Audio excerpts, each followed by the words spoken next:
She had one hand on the ranch door and the other on a worn suitcase. So why did the cowboy's next words make her stop walking away?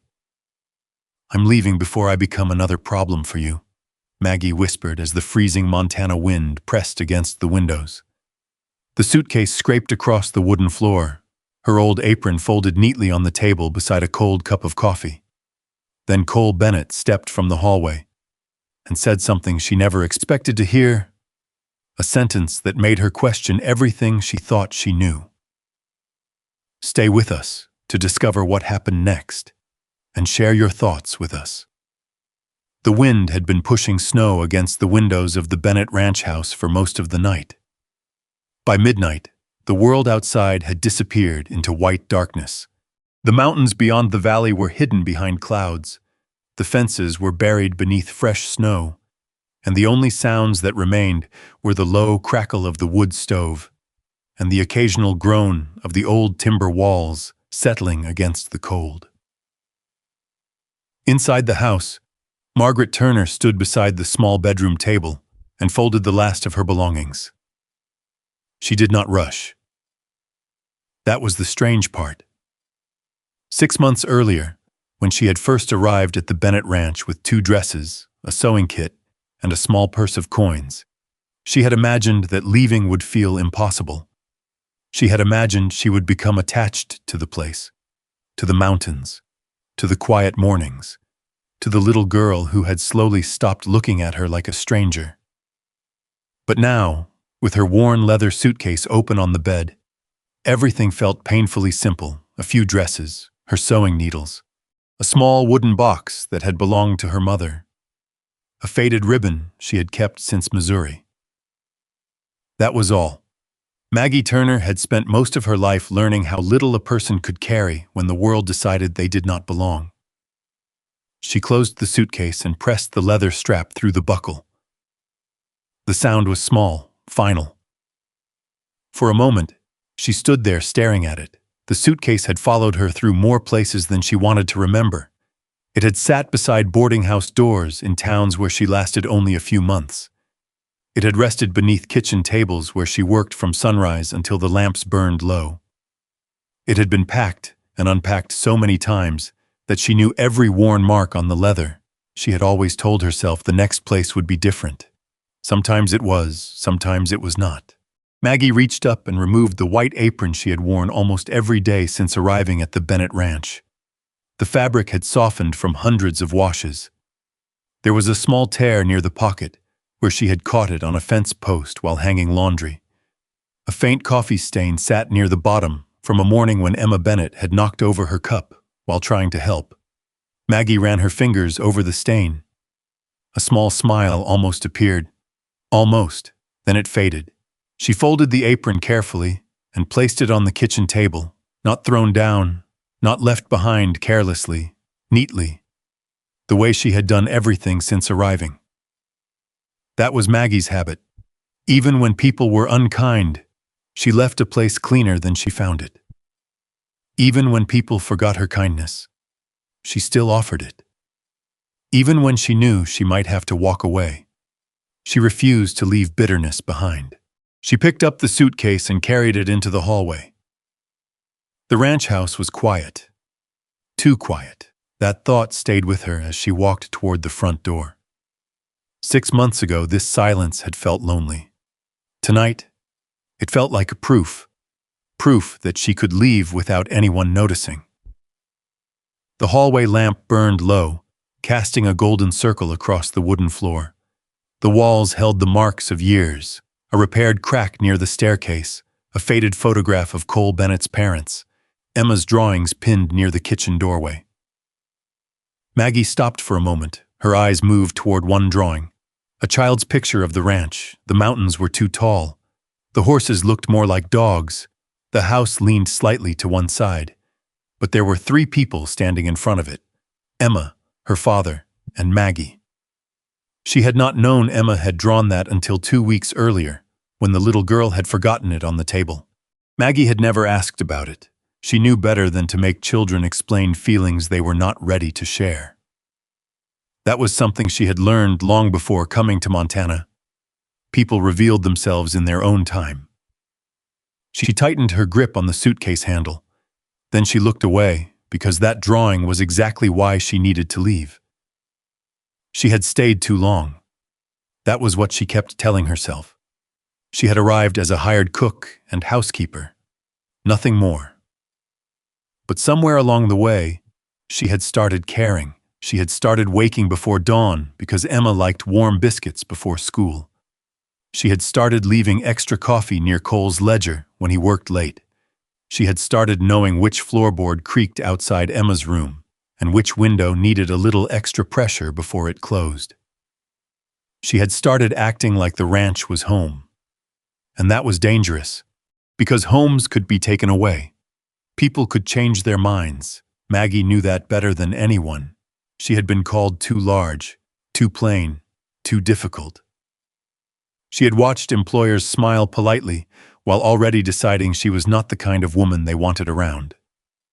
She had learned that people often accepted a woman's work before they accepted the woman herself.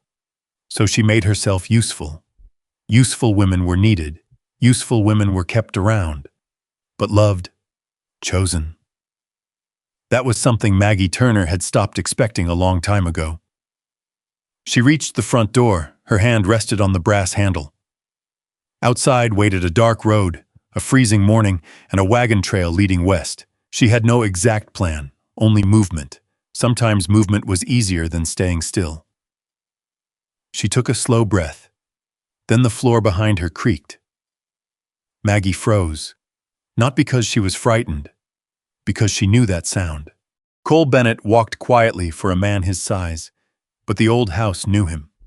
Every step carried a familiar weight. She did not turn around immediately. For 1 second, she considered pretending she had not heard him, pretending she was already gone. But Cole's voice came through the darkness behind her.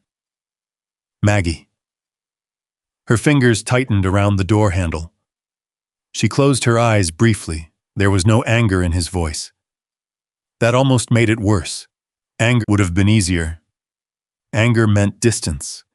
Anger meant she had done something wrong, and there was a clear answer. But Cole Bennett rarely raised his voice. He carried his words the same way he carried everything else. Carefully, Maggie, he said again. She turned slowly. Cole stood at the end of the hallway wearing his work shirt and suspenders, his coat hanging open. His hair was slightly messy, as if he had been asleep and woken suddenly. Or maybe he had not been asleep at all. For months, Maggie had noticed that about him. Cole Bennett slept like a man who never fully trusted the night, like some part of him was always listening for a problem that needed solving. His eyes moved from her face to the suitcase beside her, then back to her. Neither of them spoke. The wood stove popped softly behind them. Finally, Cole stepped forward. "Where are you going?" Maggie looked down at the suitcase. "West," the answer came quickly, too quickly. Cole noticed. She knew he did. Why? She almost laughed. Not because anything was funny, because after all these years, she still could not believe people asked questions they already knew the answer to. Because I have stayed long enough. Cole's brow tightened. "Maggie, I mean it," she said quietly. "The ranch has been good to me. You have been fair. Emma has been wonderful." Her voice softened when she said Emma's name. That was the part that hurt. She deserves a home where nobody is talking. Cole stared at her. "Who has been talking?" Maggie looked away. That was answer enough. Cole stepped closer. The distance between them was only a few feet now. "Maggie, look at me." She did not want to, but she did. And that was always the problem with Cole Bennett. He never demanded attention. He simply gave people a reason to offer it. "I know about the rumors," he said. Her expression changed slightly. "Then you understand." "No," Cole replied. The answer was immediate, firm. "I understand that people in town enjoy filling empty spaces with stories." He paused. but I do not understand why you believe them." Maggie looked down, because she had heard those stories before. Different town, different faces, same words. She did not need to hear them again, because eventually everyone sees the truth, she whispered. Cole's expression shifted, not anger, something closer to pain. "Maggie." She reached for the door again. "I am not angry, Cole. I am not blaming you. That is not what I think." She stopped. For the first time that night, she looked directly at him. Cole took another step forward. His voice was quieter now. "If you leave because you think nobody here wants you—" He paused. The words seemed difficult for him. Not because he did not know what to say, because saying it meant admitting something he had been holding back. Then he finished, "Then I failed you." Maggie went completely still. The hallway seemed smaller. The wind outside seemed farther away. For years, she had heard every reason why she was not enough. Too much, too different, too difficult. But never once had anyone blamed themselves for making her feel unwanted. Her hand slowly fell away from the door handle. Cole watched her carefully. "I should have said something sooner," he continued. Maggie swallowed. "About what?" He looked toward the suitcase, then back at her. "About the fact that this house changed when you came here." She said nothing. Emma laughs more. A pause. "The ranch feels lived in again." Another pause. "And Cole stopped. For a moment, the hardened rancher who could face storms, broken fences, and impossible seasons looked uncertain. "I should have told you that you mattered here." Maggie's eyes lowered. The words were simple. That was what made them dangerous. Simple words could reach places complicated ones never touched. She looked at the suitcase beside her, then at the apron waiting on the kitchen table, then back at Cole Bennett. She had spent years believing leaving first was the only way to avoid being abandoned. But standing there in the cold hallway, with snow pressing against the windows, and a cowboy asking her why she thought she was unwanted, Maggie wondered something she had never allowed herself to wonder before. What if she was wrong? What if this place had not been temporary? What if somehow, without noticing, she had already become part of it? Cole did not reach for her.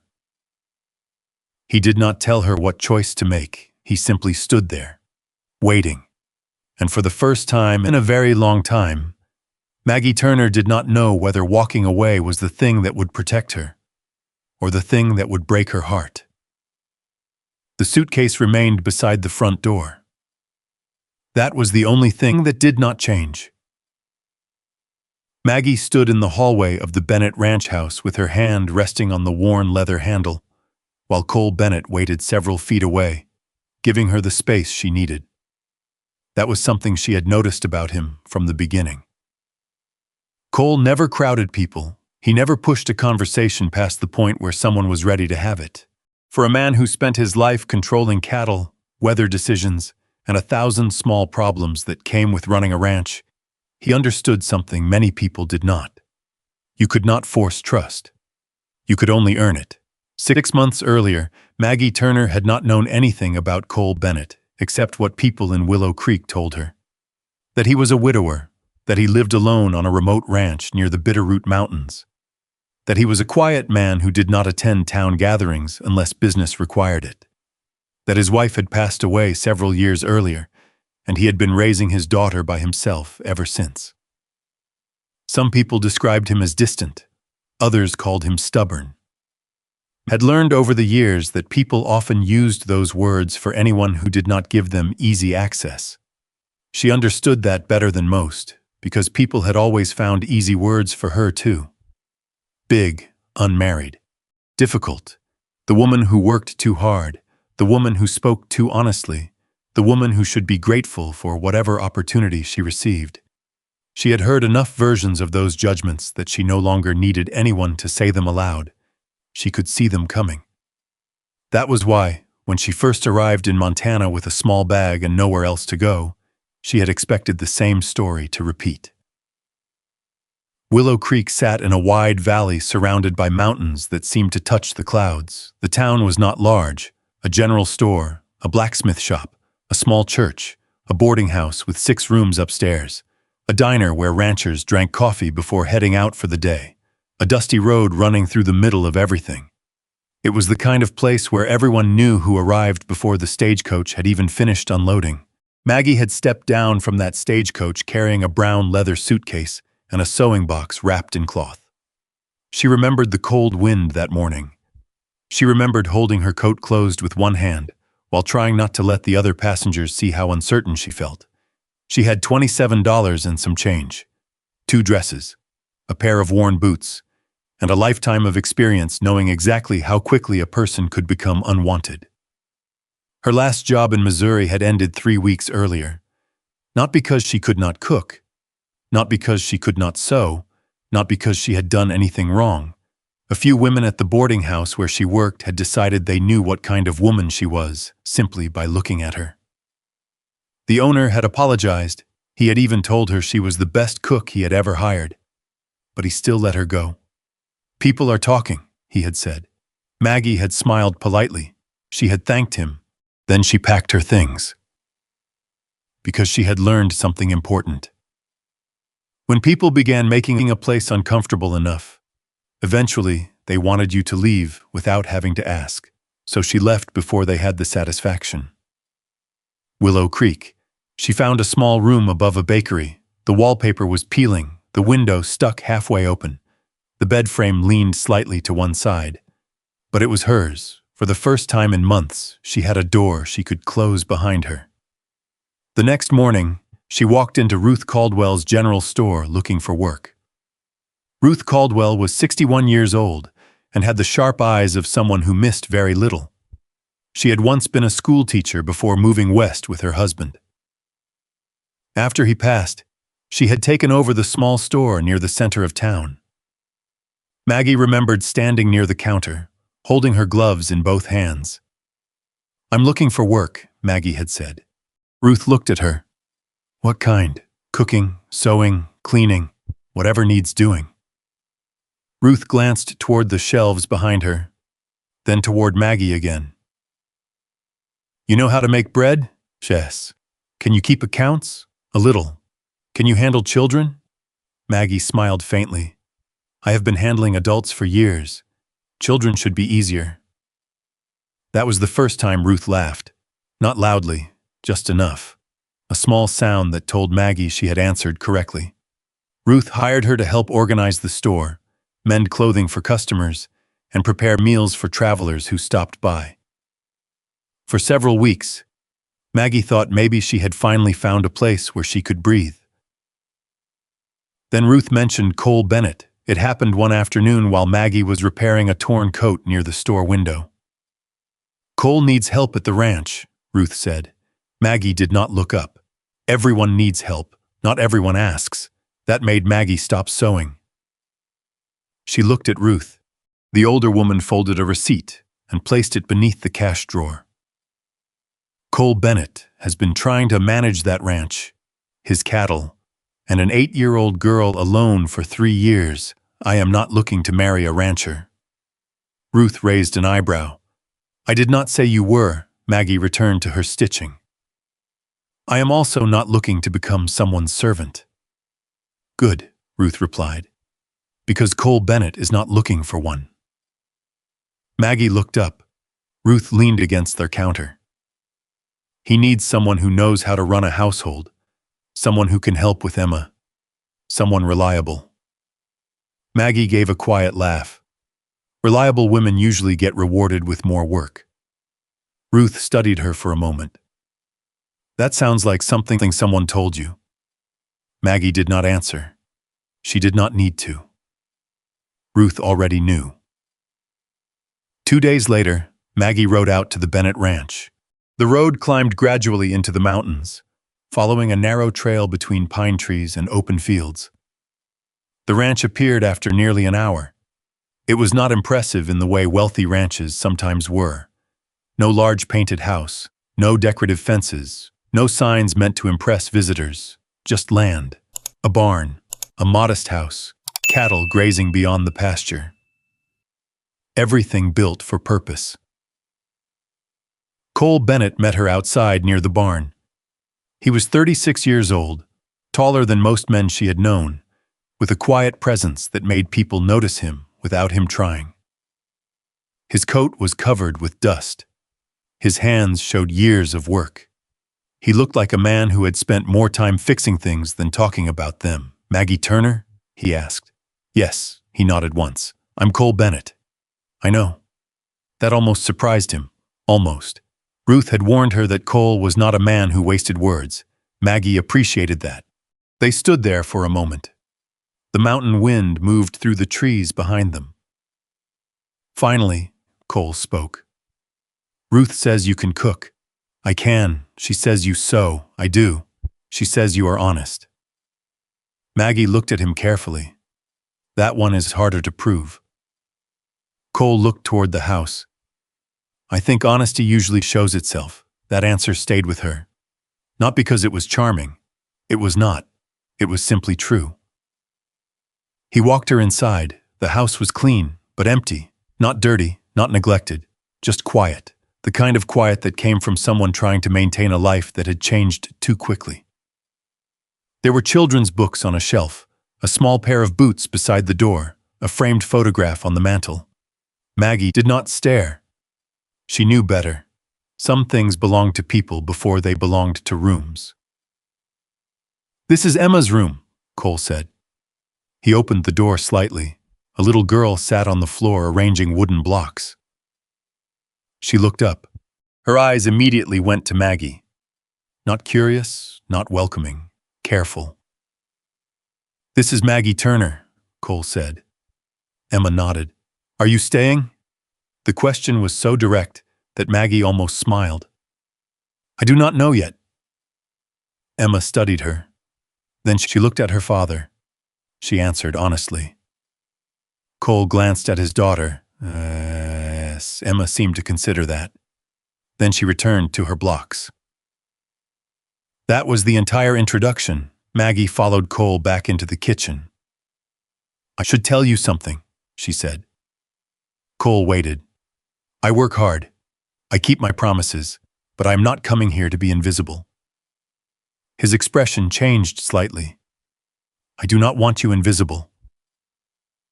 She looked at him. "I have heard that before." Cole was quiet. Then he nodded. "Then I suppose I will have to show you." It was not a grand promise. Maggie had learned not to trust grand promises. But there was something about the way he said it.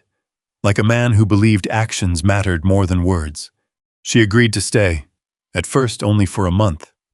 That was what she told herself. A month was reasonable. A month was not attachment. A month was not home. A month was simply work. But 6 months later, standing beside the front door with a suitcase in her hand, Maggie knew she had been lying to herself, because somewhere between Emma's first smile and Cole's late-night coffee mug left beside the stove, she had stopped thinking of the Bennett Ranch as a place she worked. She had started thinking of it as a place she belonged. And that frightened her more than leaving ever had, because belonging was a dangerous thing for Maggie Turner. A person could survive without it. That was something she knew. She had survived empty rooms, unfamiliar towns, and the quiet judgment that followed her wherever she went. She had survived starting over so many times that she had stopped counting the number of beds she had slept in and the number of doors she had closed behind her. But belonging? Belonging meant there was something to lose. And Maggie had spent years learning how to lose things before they could hurt her. The first weeks at the Bennett Ranch had been easier than she expected. Not easy, just quieter.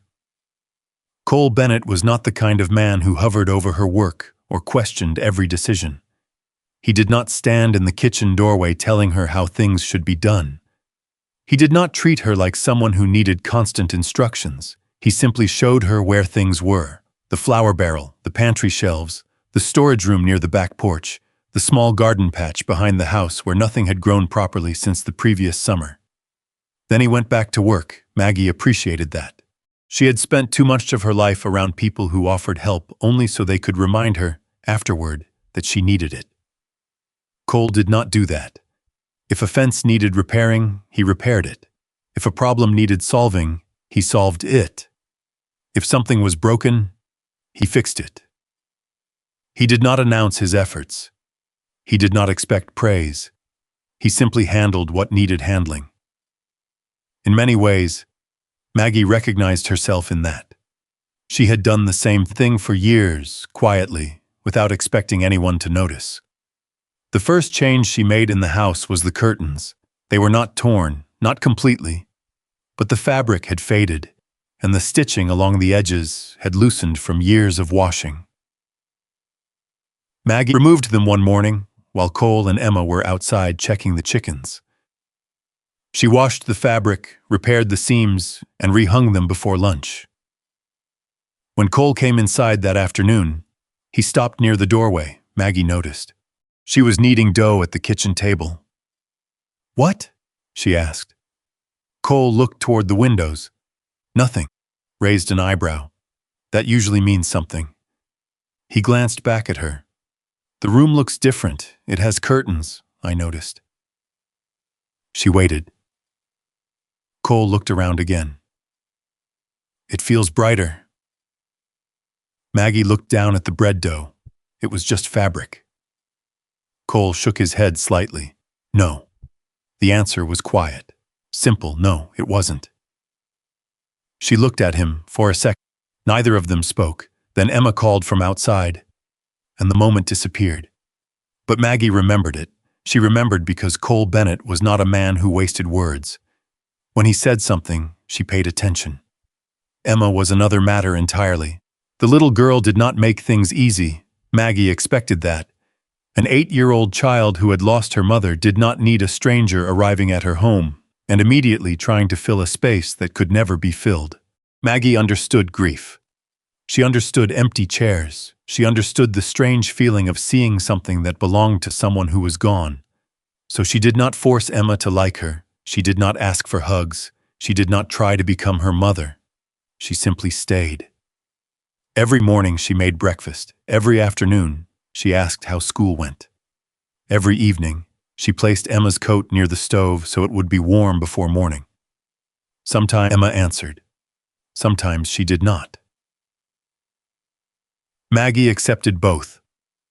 One rainy afternoon, Emma came into the kitchen carrying a dress with a torn sleeve.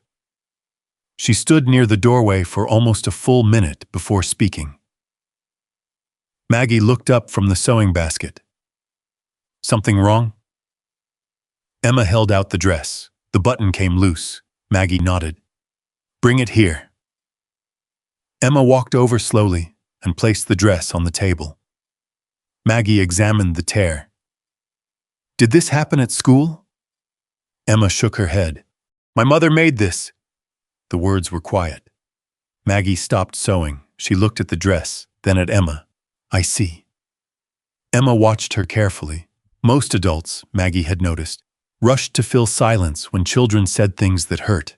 They tried to make it better. They said things like, "Don't be sad," or "Everything happens for a reason." Maggie never believed children needed that. Sometimes they just needed someone to sit with the truth. "She made it before she got sick," Emma said. Maggie carefully turned the fabric over in her hands. "She did beautiful work." Emma looked surprised. "You can tell?" "Yes, how?" Maggie pointed to the inside seam, because she took her time. "See here? The stitches are small but not rushed." Emma leaned closer. She always said things made with care last longer. Maggie smiled faintly. She was right. Emma touched the fabric. "My father says that too." Maggie looked up. "What does he say?" "That anything worth keeping takes work." For some reason, that sentence stayed with Maggie. Because she wondered how often Cole Bennett applied that belief to everything except himself. The days passed. The house slowly changed. Not dramatically, not all at once. Just small things. A jar of wildflowers appeared on the kitchen table. Nobody admitted who picked them. A stack of books moved from the corner shelf to the living room, where Emma actually read them. The empty dining table started being used every evening. At first, Cole and Emma ate quietly. Then Maggie asked questions, simple ones, about school, about the ranch, about the weather. Little by little, the silence changed. It became less like loneliness, more like peace. One evening, Cole came in late from the north pasture. The sun had already disappeared behind the mountains. Maggie was sitting at the kitchen table repairing one of Daniel Price's work shirts. Daniel had arrived that morning with a torn sleeve and an embarrassed expression. "I can fix fences," he had said. Maggie had smiled. "I believe you. Not shirts," I noticed. Daniel had laughed. Cole walked in while she was finishing the repair. He removed his gloves and placed them beside the door. "You fixed Daniel's shirt?" "He needed it. He said he offered to pay. He did. And—" Maggie looked up, "and I told him he could bring me firewood instead."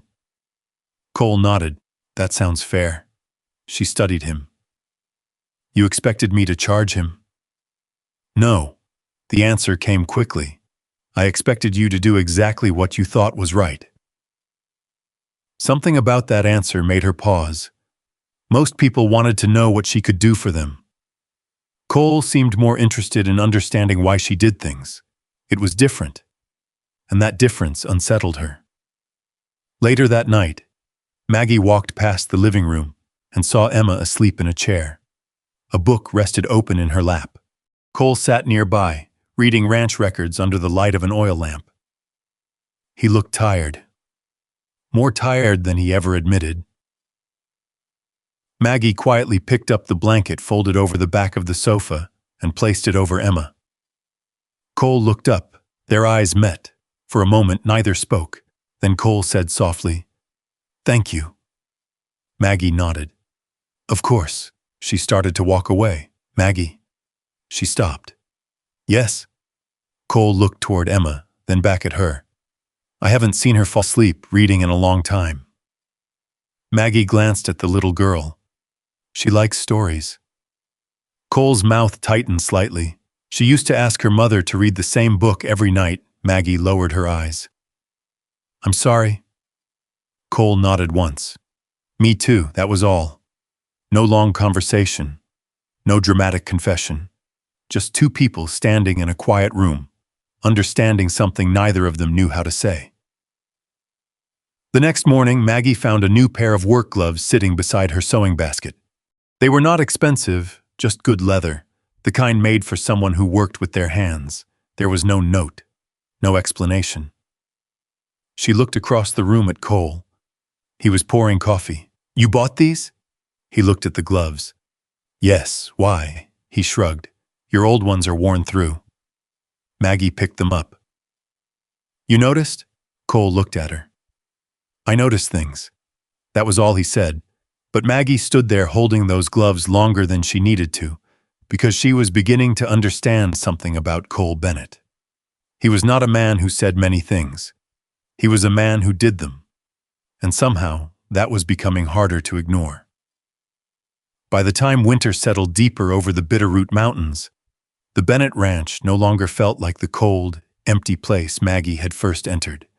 There were warm meals on the table, children's laughter in the hallway, boots by the door, fresh bread cooling near the stove, a coffee mug waiting in the morning, small signs of life, small signs of a family, and Maggie Turner, who had spent years convincing herself she was only passing through, began to fear the one thing she never thought she would fear again, that she might actually want to stay. The thought followed her quietly. It appeared in small moments. When she woke before sunrise and found herself listening for the sound of Emma's footsteps upstairs. When she walked into the kitchen and saw Cole's coffee mug already waiting beside the stove. When she stepped outside and saw the mountains covered in fresh snow, and instead of thinking about the road leading away, she wondered what the weather would mean for the cattle that day. She had not meant to become attached. That was the part she kept reminding herself. Attachment was dangerous. Attachment made leaving harder. But the Bennett Ranch had a way of making itself part of a person's routine before they realized it was happening. And Cole Bennett was the biggest reason why. At first, Maggie thought she understood him. A quiet rancher, a hard-working widower, a man who did not speak unless there was something worth saying. But after several weeks, she began noticing the things most people overlooked. Cole never sat down before everyone else had eaten. He checked every window latch before going to bed. He always left the warmest blanket near Emma's room during cold nights. He repaired broken tools instead of replacing them. He kept every receipt from the ranch supplies folded neatly inside an old wooden box, because he said a man should know where his money went. Small things. The kind of things that revealed a person better than a speech ever could. Maggie saw those things because she was the same kind of person. She had spent her whole life paying attention. People who had little learned to notice everything. A change in someone's voice. A hesitation before an answer. A door closing differently than usual. By the beginning of December, Maggie knew Cole Bennett's habits almost as well as her own. She knew he drank his coffee black in the morning, but added a spoonful of sugar after a long day. She knew he rubbed the back of his neck when he was worried. She knew he looked toward the mountains whenever he was thinking about something he did not want to say. And she knew he was tired. Not ordinary tired. The kind of tired that settled into a person after carrying too much for too long. The first time she saw it clearly was after a late evening storm. The wind had damaged part of the eastern fence line, nothing serious. But on a ranch, small problems became large ones quickly. A broken fence meant cattle could wander. A few lost hours could become days of extra work. Cole left before dawn with Daniel Price to repair it. He returned after midnight. Maggie was still awake. She had been sitting at the kitchen table repairing Emma's winter coat under the glow of an oil lamp. When the door opened, Cole stepped inside slowly. Snow covered his shoulders. His boots left wet marks on the wooden floor. "You're still up," he said. Maggie looked up. "So are you." A faint smile crossed his face. Fair point. She watched him remove his gloves. His hands were red from the cold. There was a small cut near one knuckle. Nothing serious, but she noticed. "You should put some salve on that." Cole looked at his hand. "It's nothing." Maggie returned to her sewing. "You say that about everything." He looked at her. She did not look up. The silence between them lasted several seconds. Then Cole walked toward the small cabinet near the stove and took out the medicine tin. Maggie hid a smile. She had not expected him to listen, but he did. That was another thing about Cole Bennett. He could be stubborn, but he was not foolish. The next morning, Maggie found him asleep at the kitchen table. The ranch ledgers were open in front of him. His hand rested on a piece of paper filled with numbers. For a moment, she simply stood there. She had never seen him like that. Not the strong ranch owner everyone depended on. Not the man who repaired fences in freezing weather. Just a tired person who had fallen asleep before he could make it upstairs. Maggie quietly removed the ledger from beneath his arm. She placed a folded blanket over his shoulders. Then she started a fresh pot of coffee. When Cole woke 20 minutes later, the first thing he noticed was the coffee. The second thing he noticed was the organized papers beside him. He looked at the stacks, then at Maggie. "You went through my accounts?" The question was not angry, but it was careful. Maggie set a plate of eggs on the table. "Yes." Cole stared at her. "I did not ask you to." "No." She sat down across from him. "You also did not ask me to mend the curtains, repair Emma's coat, or organize the pantry. That's different." "Why?" Cole opened his mouth, then stopped. Maggie waited. She was not trying to win an argument. She simply wanted the answer. Finally, Cole leaned back slightly. "I don't know." She looked down at the papers. "You are paying too much for feed from the northern supplier." Cole frowned. "What? The last 3 receipts?" She tapped the papers lightly. "The price increased twice in 2 months. You accepted it because you were busy." Cole looked at the receipts, then back at her. "How did you notice that?" Maggie shrugged. because somebody needed to. The answer was so simple that it left him quiet. She continued, "You are also delaying repairs on the south barn because you are trying to keep enough money aside for winter cattle feed." Cole did not answer. That told her enough. Maggie softened her voice. "I am not criticizing you, I know. I am saying you do not have to carry everything alone." For a moment, something changed in his expression. Something guarded, something old. Then it disappeared. "I'm used to it," Maggie looked at him. "That does not mean it is good for you." Cole looked away. The room became quiet. Outside, the wind moved through the trees. Finally, he picked up his coffee.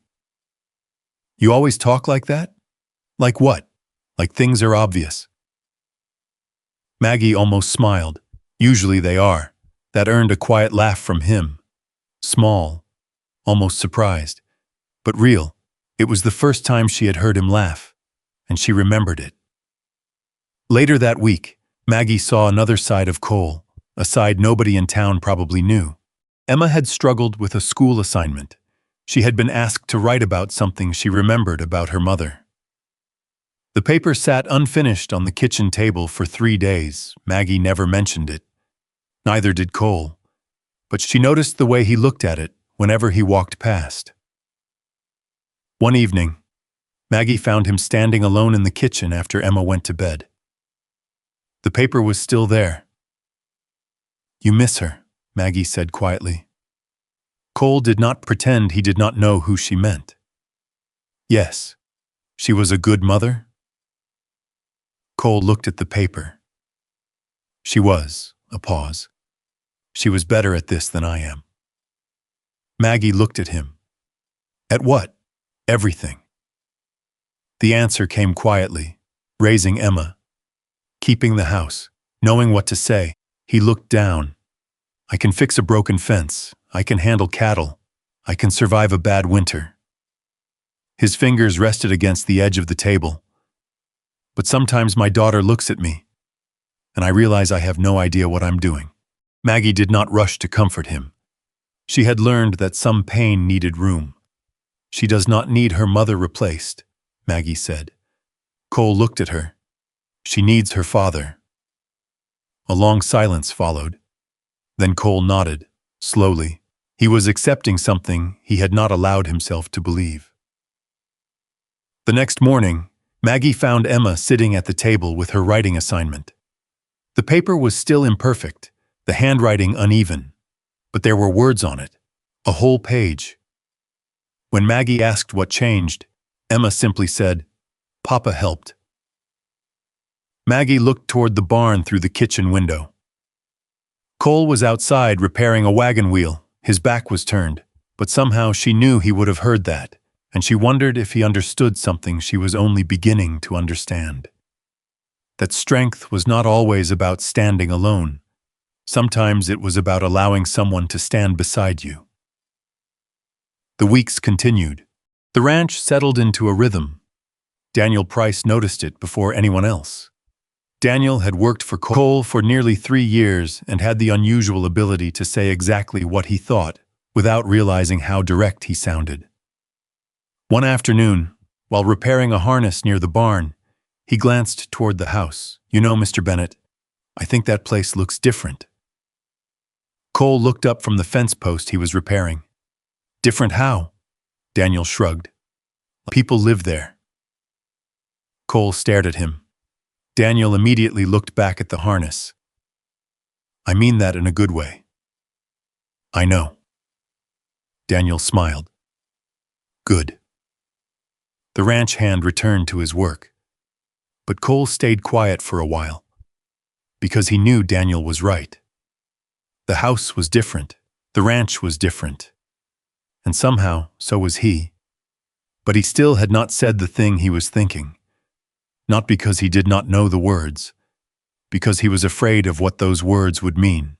Maggie Turner had arrived needing a place to work. Emma had needed someone she could trust. The ranch had needed someone who knew how to bring warmth back into a house. Those were practical reasons, safe reasons, but somewhere along the way, something had changed, and Cole Bennett knew that the hardest thing about needing someone was admitting that they had become more than a necessity. They had become someone you could not imagine losing, and he had spent 3 years learning how to survive loss. He was not sure he remembered how to risk something again. For Cole Bennett, the hardest part was not admitting that Maggie Turner had become important. It was accepting that something important could still be taken away. Winter settled deeper into the Bitterroot Mountains as December moved toward the new year. The mornings came wrapped in frost, and the wooden porch steps creaked beneath their boots before sunrise. Smoke rose from the chimney of the Bennett ranch house, curling into the pale Montana sky while the cattle moved slowly through the snow-covered pasture. Life had found a rhythm, a quiet one, a good one, but outside the ranch gates people were starting to talk, and Maggie Turner knew better than anyone that words could travel farther than a horse.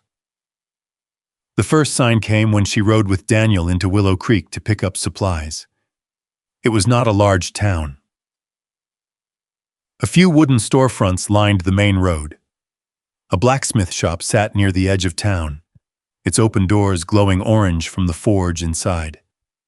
The general store carried everything from flour sacks and lamp oil to sewing needles and canned peaches.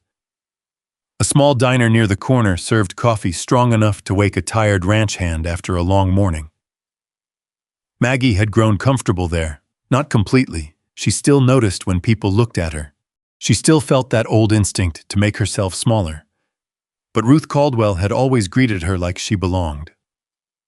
That morning was different. The moment Maggie stepped inside the general store, she felt the room change. Not dramatically, not enough that anyone could accuse someone of being rude. Just enough. A pause, a few glances, a conversation that stopped 1 second too quickly. Maggie held the list of supplies in her hand. Flour, coffee, thread, medicine for Emma's winter cough. Simple things, normal things. But suddenly, she felt like she was carrying something much heavier. Ruth noticed. The older woman came from behind the counter and gave Maggie a small smile. "Morning, Maggie." "Morning, Ruth." Ruth looked toward the shelves. "You still buying half the store every week?" Maggie smiled slightly. "Only the things your store somehow convinces me I need. That's because I have good judgment. That is a generous opinion of yourself." Ruth laughed. It was a small moment, a normal moment, but Maggie needed it. Then the front door opened. The bell above it rang. A man stepped inside wearing a dark wool coat, polished boots, and a hat cleaner than anything most ranchers owned. He carried himself differently, not like a cowboy, like someone who expected rooms to make space for him. Ruth's smile faded slightly. "Henry Wallace." The man removed his gloves. "Ruth." His eyes moved around the store, then they stopped on Maggie. For a moment he said nothing. Maggie felt the weight of that look. Not curiosity, recognition, like he had seen her before. But that was impossible. She had never been to Montana before, 6 months ago. "Mrs. Turner," he finally said. Maggie's fingers tightened around the supply list. "How do you know my name?" Henry smiled. Not warmly, carefully. "I make it my business to know the people connected to valuable land." Ruth stepped closer. "She is not a business matter." Henry glanced at her. "Everything becomes business when land is involved."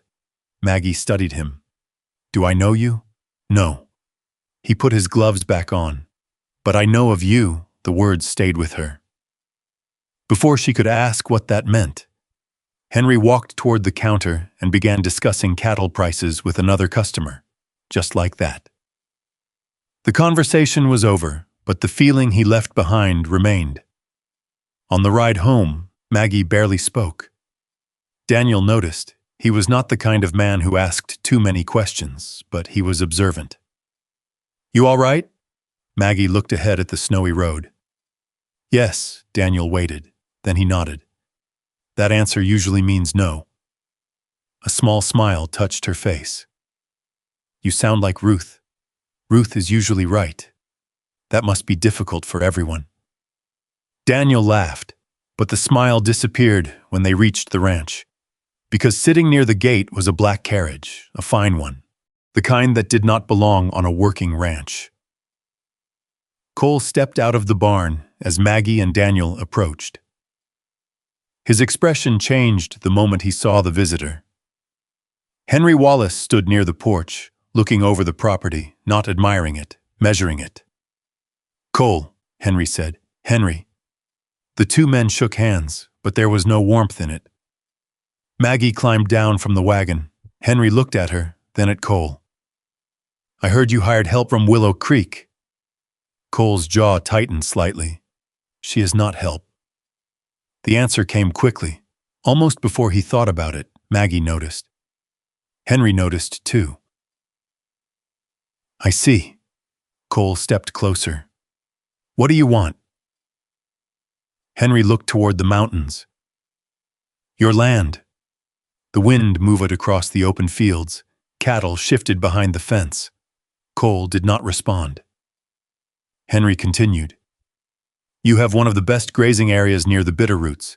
Enough water. Good winter protection. I'm not selling. You should think carefully." Cole folded his arms. "I have."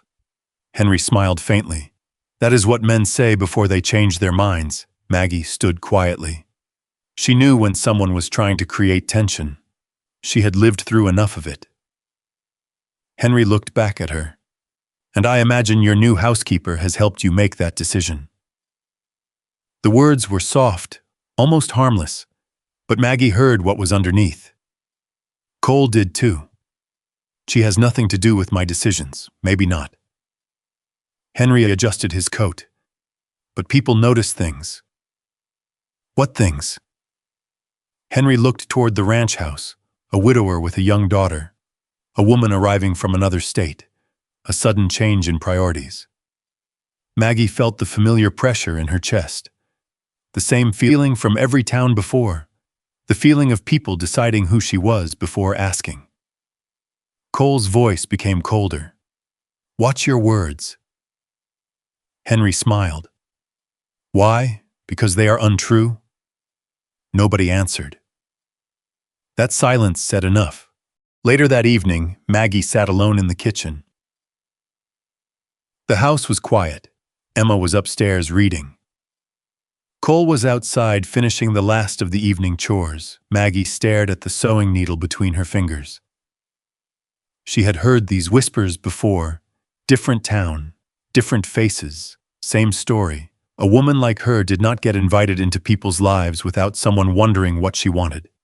She knew how this ended. Eventually, someone would decide she had taken too much. Eventually, someone would remind her that she did not truly belong. The painful part was that this time, she had started believing otherwise. The door opened. Cole stepped inside. He removed his coat and placed it near the stove. "You were quiet tonight." Maggie kept sewing. "I was tired." Cole looked at her. He knew that was not the whole truth. "You don't have to worry about Henry." She looked up. "You know what he was doing?" And Cole hesitated. That hesitation was small, but Maggie noticed. "He is trying to get under your skin." "He already did." Cole looked down. Maggie set the sewing aside. "I have heard those things before. Those things, that I don't belong. That people like me should be grateful for whatever place they are given." Cole's expression changed. "Maggie, no." She shook her head gently. "I am not angry with you." She looked toward the window. "I just know how this works." Cole stepped closer. "How what works?" She swallowed. "People are kind until someone reminds them why they should not be." For a moment, Cole said nothing. Then he spoke quietly. "You are not temporary here." Maggie looked at him. The words mattered, more than she wanted them to. But before she could answer, there was a knock at the door. Both of them turned. It was Daniel. His face was serious. "Sorry to bother you." Cole opened the door wider. "What happened?" Daniel looked between them. I was in town. He removed his hat. People are talking. Maggie looked down. Daniel continued. And Henry Wallace is making sure they hear exactly what he wants them to hear. The room became still. Cole's hand rested on the doorframe. What did he say? Daniel hesitated, then answered, that Maggie came here because she had nowhere else to go. The words landed heavily. Maggie closed her eyes for just a moment. Not because she was surprised, because she was tired. Dan looked uncomfortable. I told them they were wrong. Maggie looked at him. Thank you. Daniel nodded. But there's more. Cole's face hardened. What? Daniel looked toward Maggie, then back to Cole. Henry knows about Missouri. The room went silent. Maggie slowly stood. What does that mean? Daniel lowered his voice. He knows about your old employer. The sewing needle slipped from Maggie's hand and landed softly on the table. 6 months ago, she had left Missouri believing she had finally escaped those memories. But somehow, someone had carried them all the way to Montana, and for the first time since arriving at the Bennett Ranch, Maggie wondered if she had truly outrun her past, or if it had been waiting for her all along. The thought followed her through the next few days like a shadow. She woke before sunrise, she made coffee, she fed the stove with split wood and prepared breakfast for Cole, Emma, and Daniel. She folded laundry, repaired a torn sleeve on one of Cole's work shirts, and checked the pantry list twice before heading into town with the empty feeling of someone waiting for bad news. But every time she looked toward the mountains, she reminded herself of one thing: she had survived before, she could survive again. The Bennett Ranch had not made her weak. It had only given her something worth losing, and that frightened her. Cole noticed the change. He noticed because Cole Bennett noticed everything, even when he pretended he did not. He noticed Maggie stopped humming while she worked. He noticed she began keeping her sewing basket packed instead of leaving it beside her chair. He noticed she no longer left her coat hanging near the back door. Small things.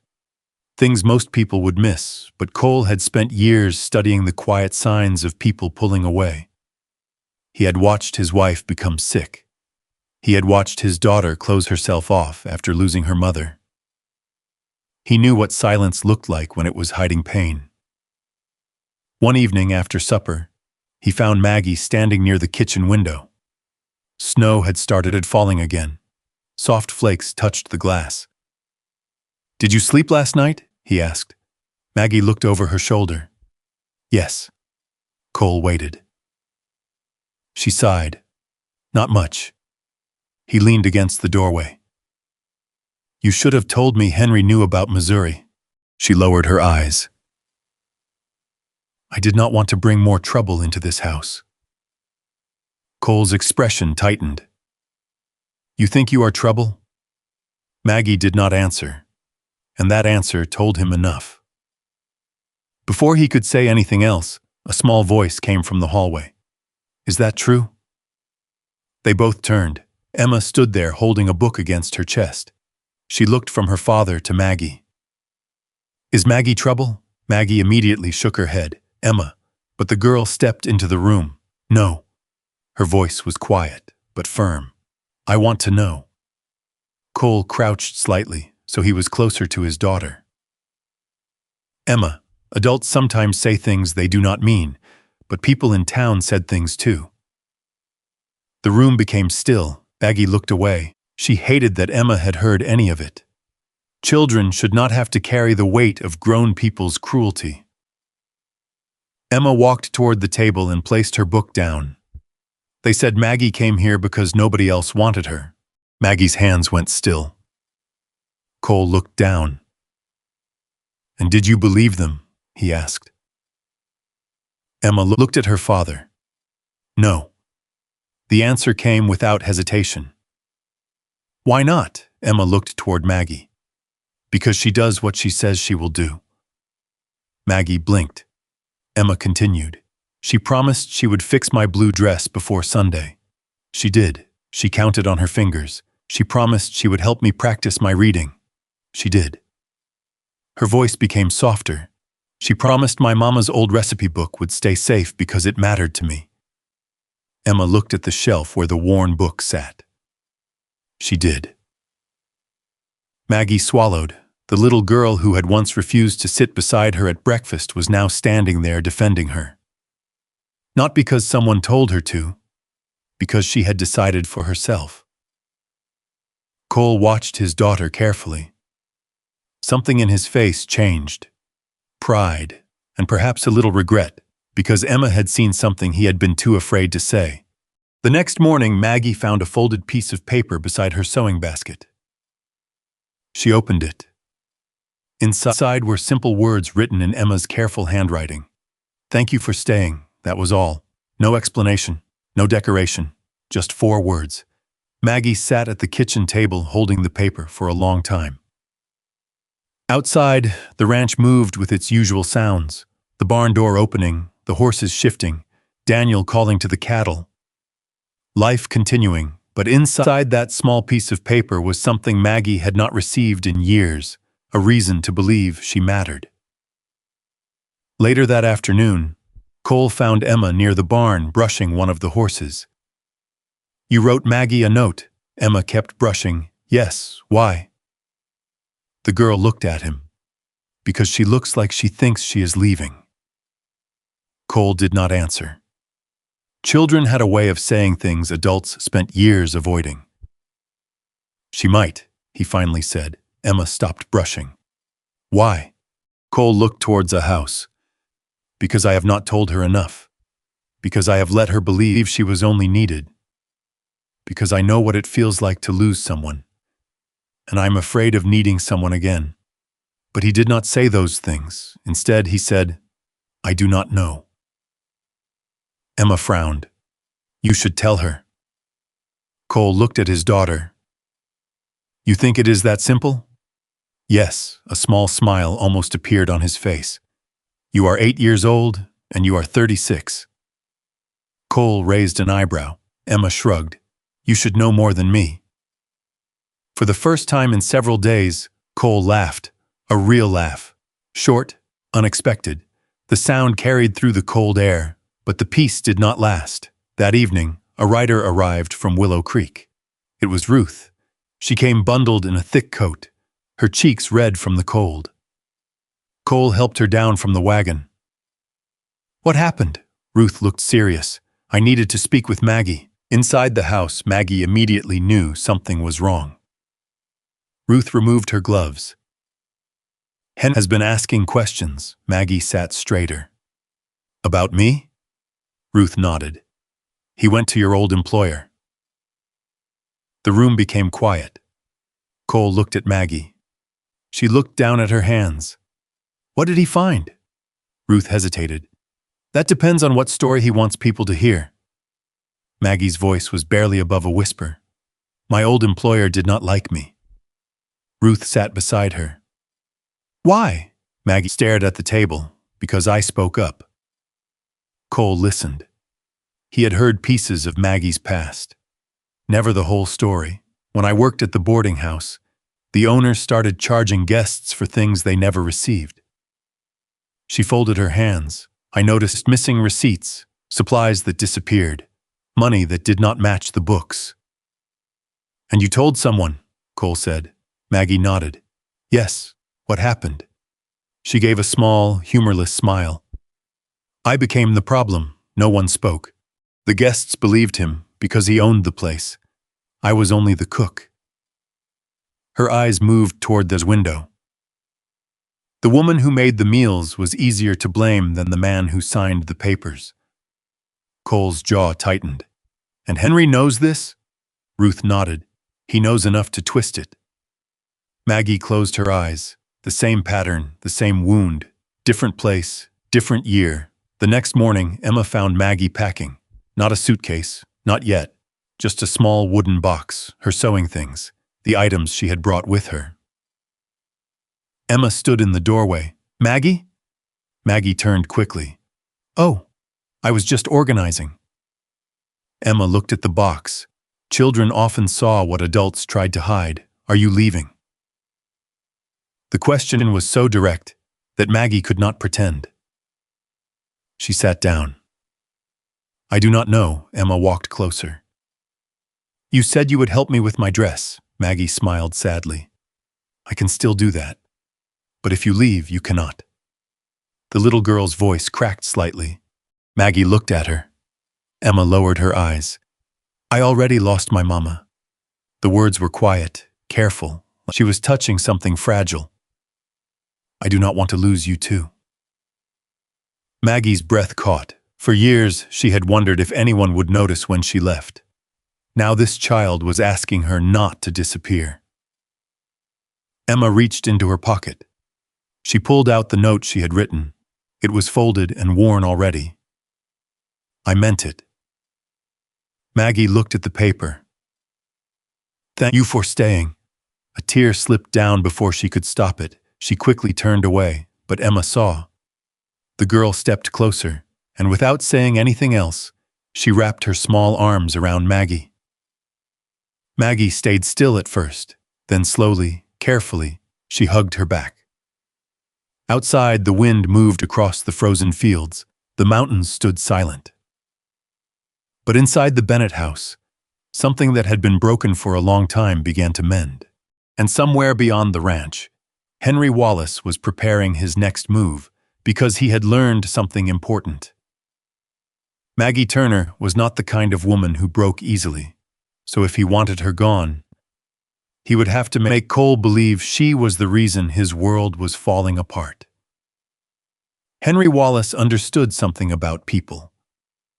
Fear was easier to control than anger. A man could argue with anger.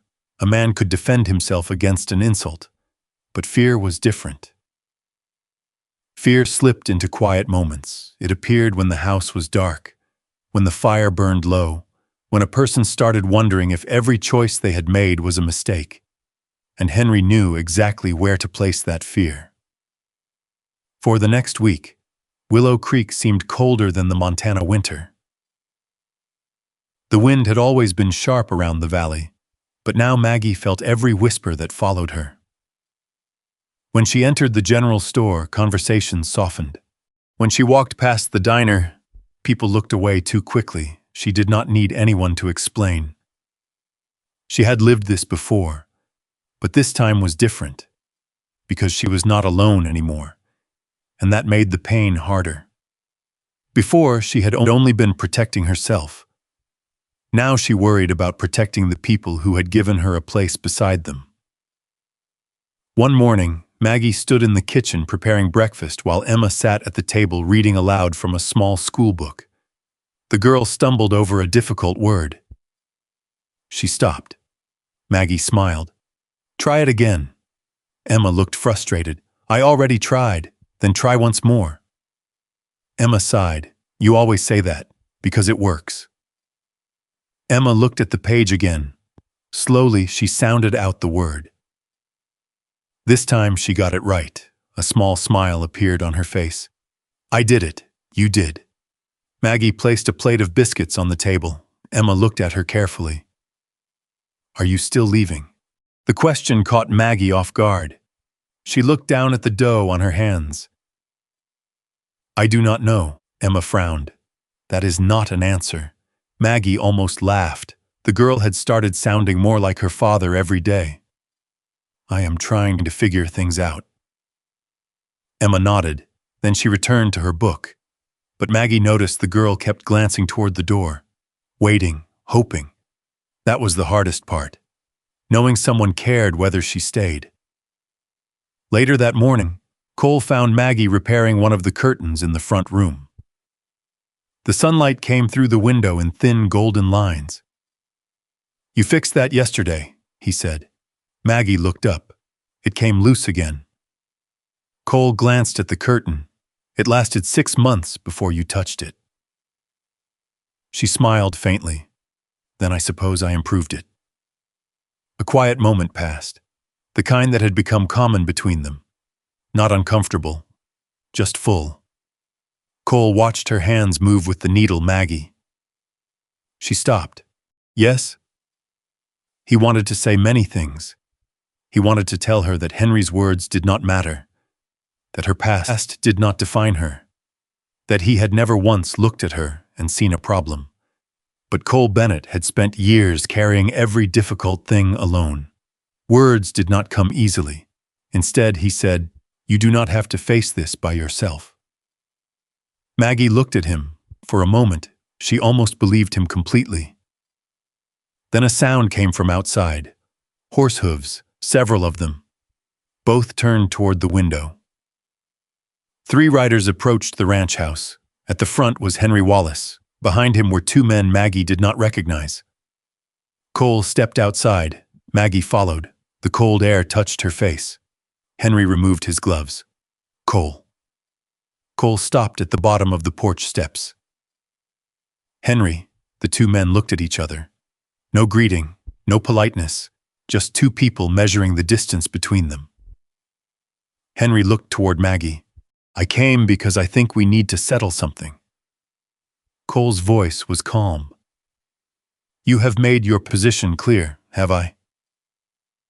Henry smiled. "I do not think you understand the situation." Maggie stepped forward. "What situation?" Henry looked at her. "The situation where everyone in this valley is wondering what is happening at this ranch." Cole's expression hardened. "Nobody here answers to you." "No," Henry looked around at the land. "But they answer to money." He reached into his coat and removed a folded paper. Not a weapon, not a threat, just a document. That somehow made it worse. "I have spoken with several investors who are considering working with you." Cole did not take the paper. And Henry's eyes moved briefly toward Maggie. "They have concerns." Maggie felt the words before they were spoken. "She is not the reason."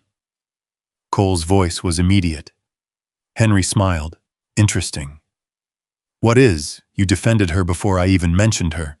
The silence afterwards was heavy. Maggie looked at Cole. He did not look away. Henry continued. "Are a good man, Cole. That is your weakness." Cole stepped closer. "Choose your next words carefully." Henry lowered the paper. "I am simply saying that people talk. A ranch owner with debts cannot afford distractions." Maggie felt heat rise in her face. She knew what he meant. A distraction. That was all she was becoming in his story, something that made a man weak, something that had to be removed. "I will not let you speak about her like that." Cole's voice was quiet, but everyone heard it. Maggie looked at him, not because he defended her, because of how he did it, without hesitation, without shame. Henry noticed too, and that was exactly what he wanted. He looked between them. "So it is true," Cole's eyes narrowed. "What?" "That she matters to you." The wind moved across the ranch yard.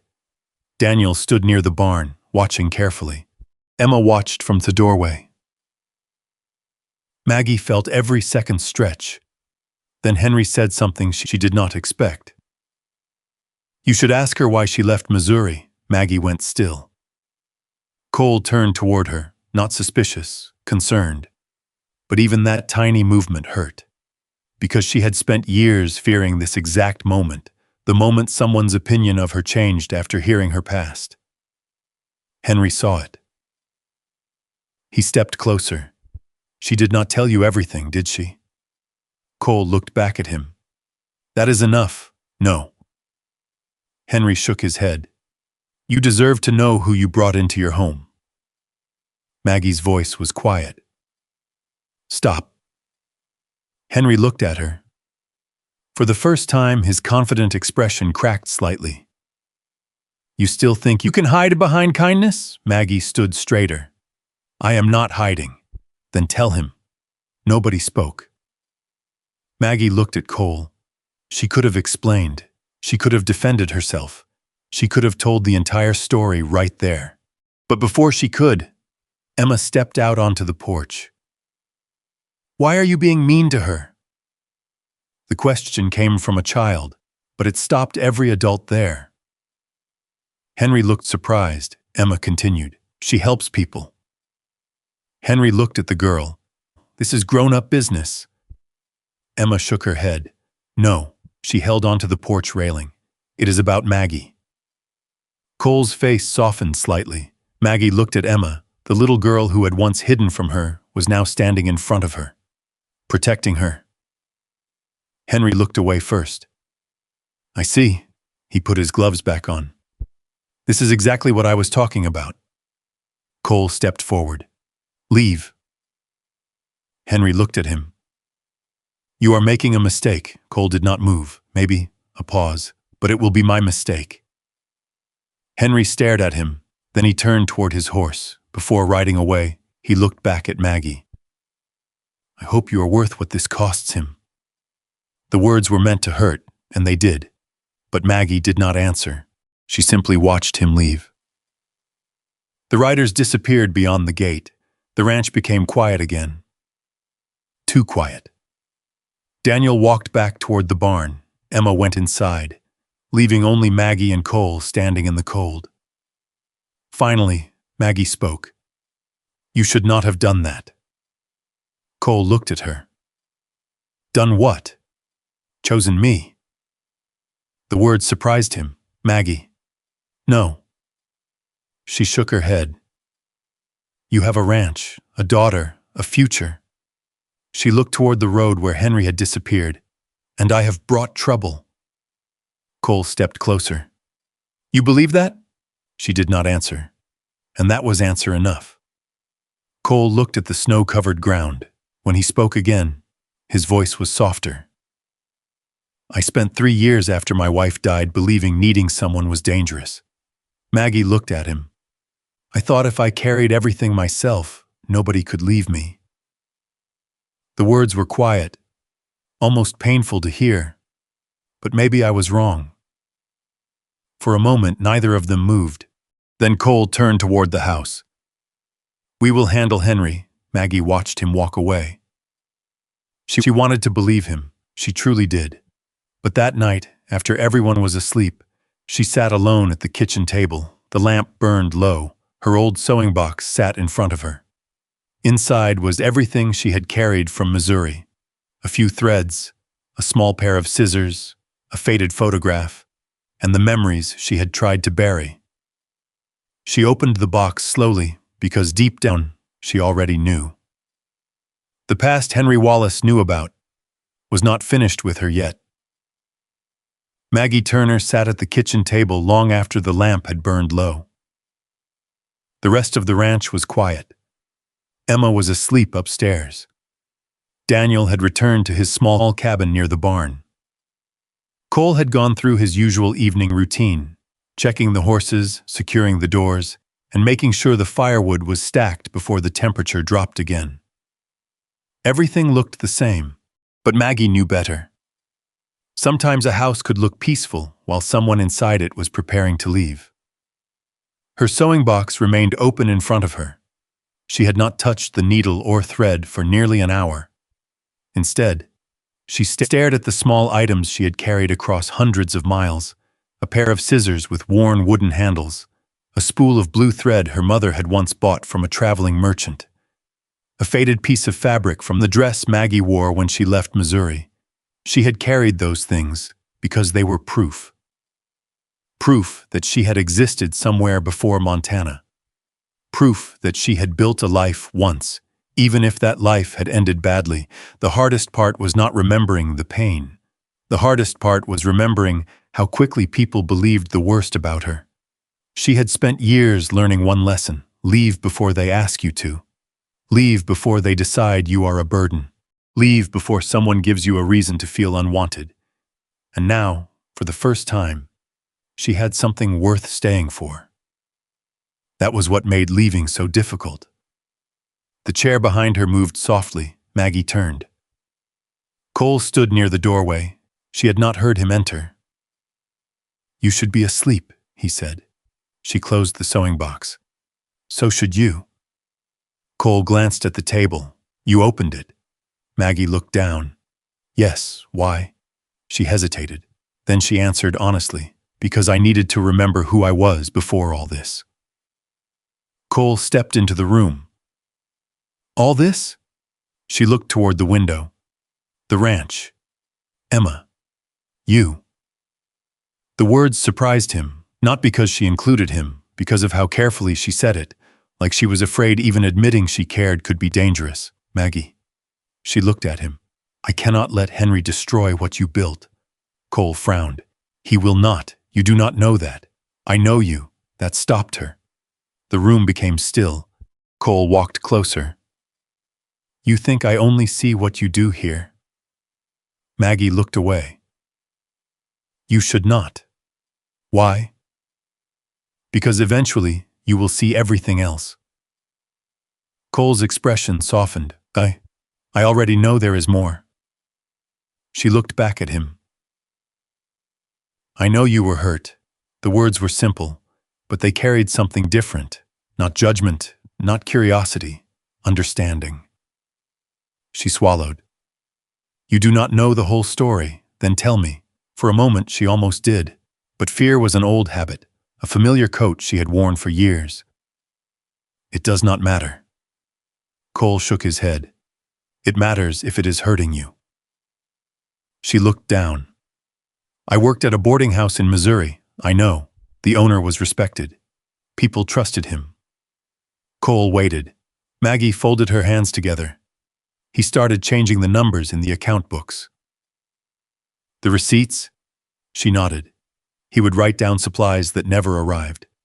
Charge guests for things they never received. She looked toward this dark window. I found the records.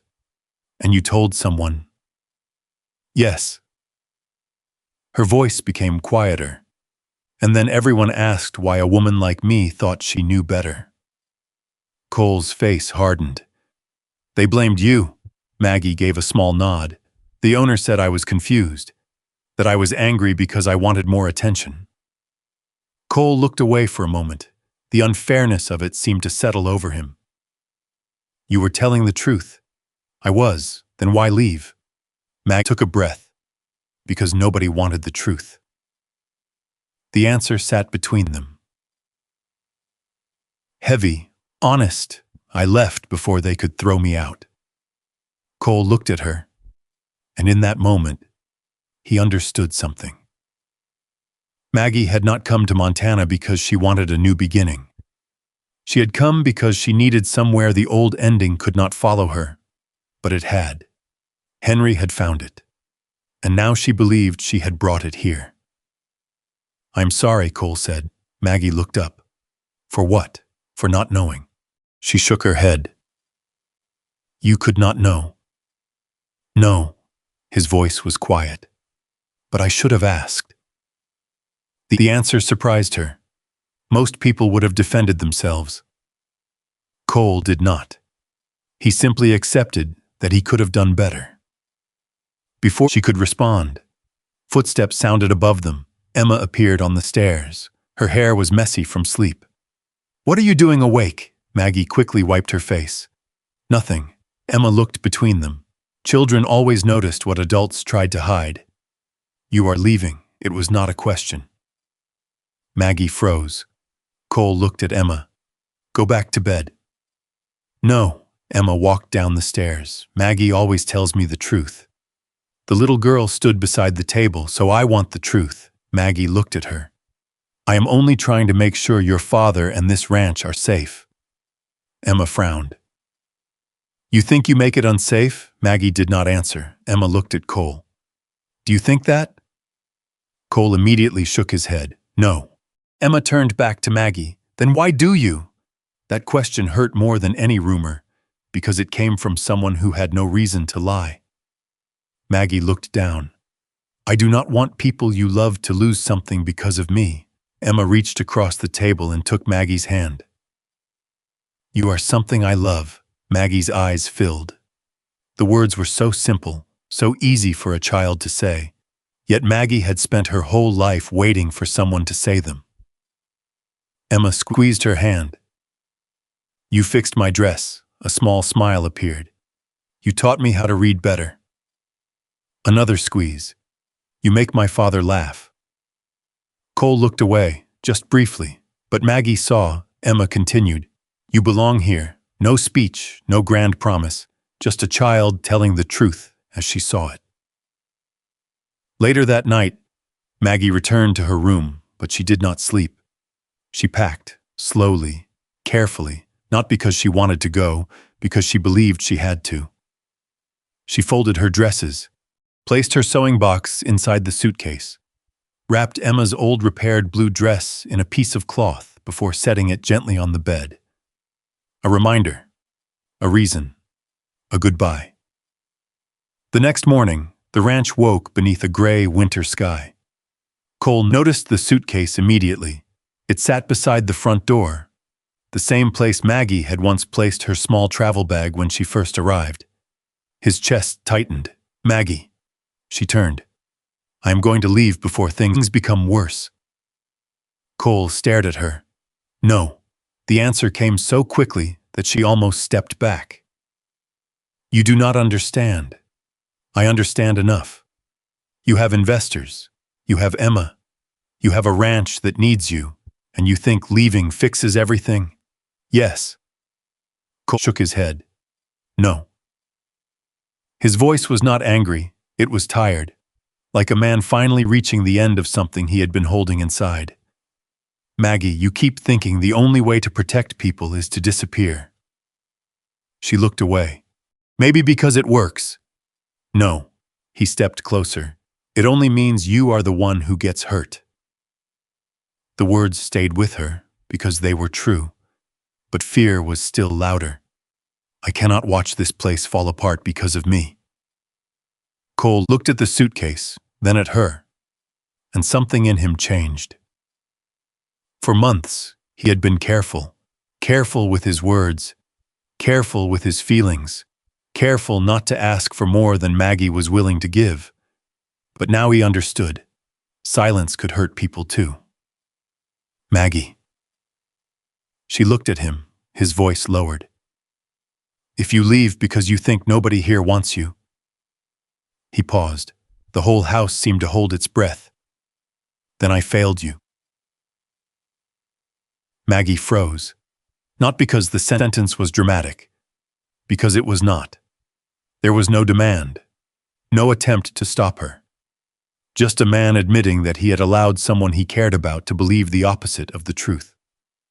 Cole continued. This ranch was empty long before you arrived. Her eyes filled. Not because it needed someone to cook. A pause. Not because Emma needed someone to sew her dresses. He looked directly at her. It was empty because we forgot what it felt like to have someone waiting when we came home. Maggie could not speak. Nobody had ever said that to her. Nobody had ever made her feel wanted without asking what she could provide. The suitcase remained beside the door, but her hand slowly moved away from the handle.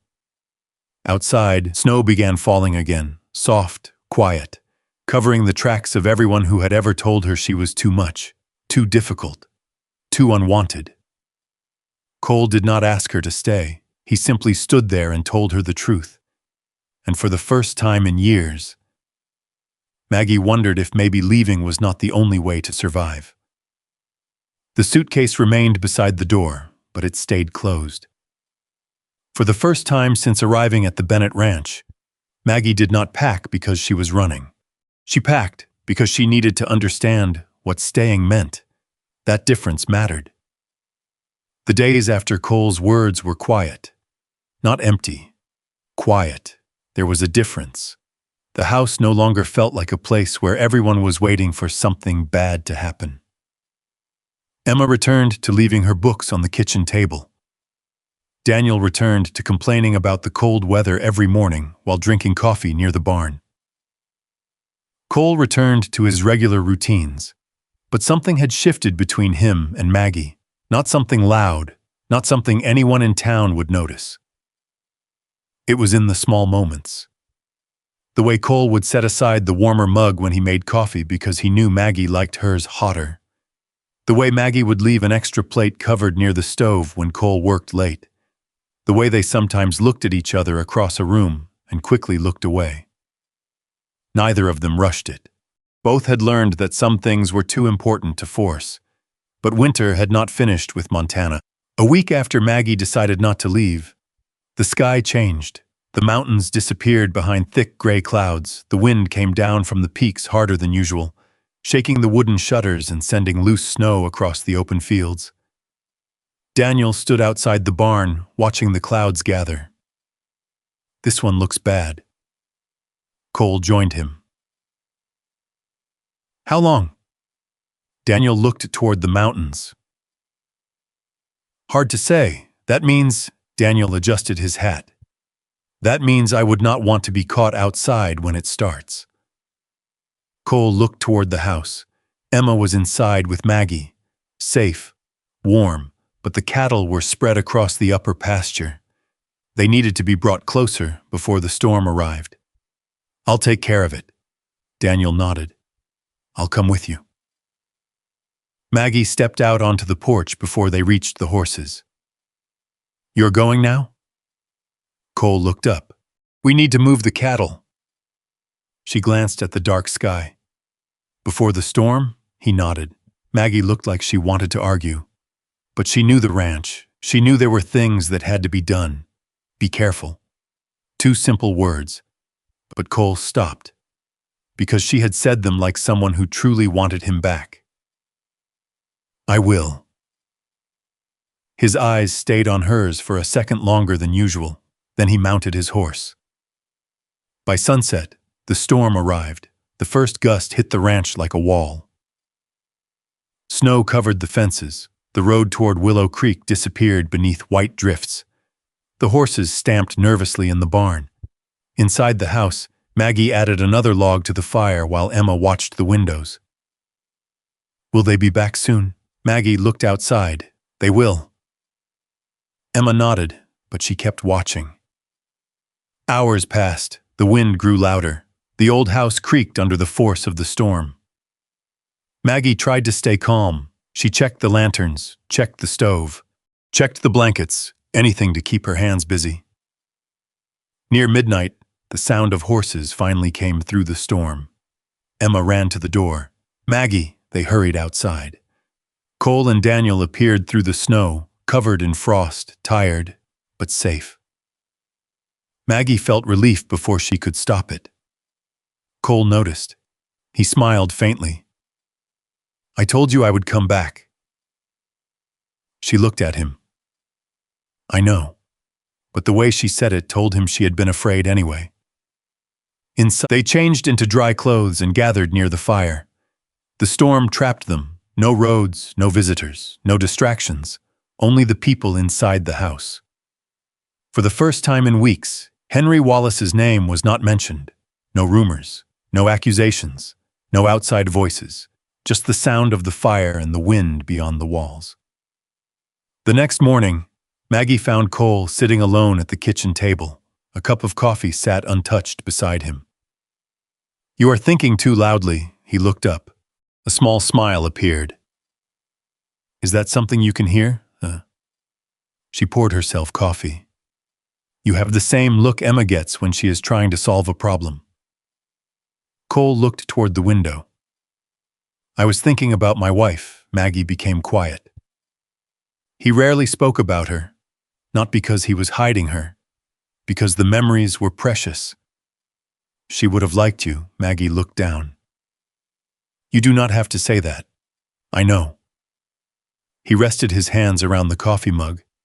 "That is why I said it." The fire popped softly. "My wife was different from you." Maggie smiled slightly.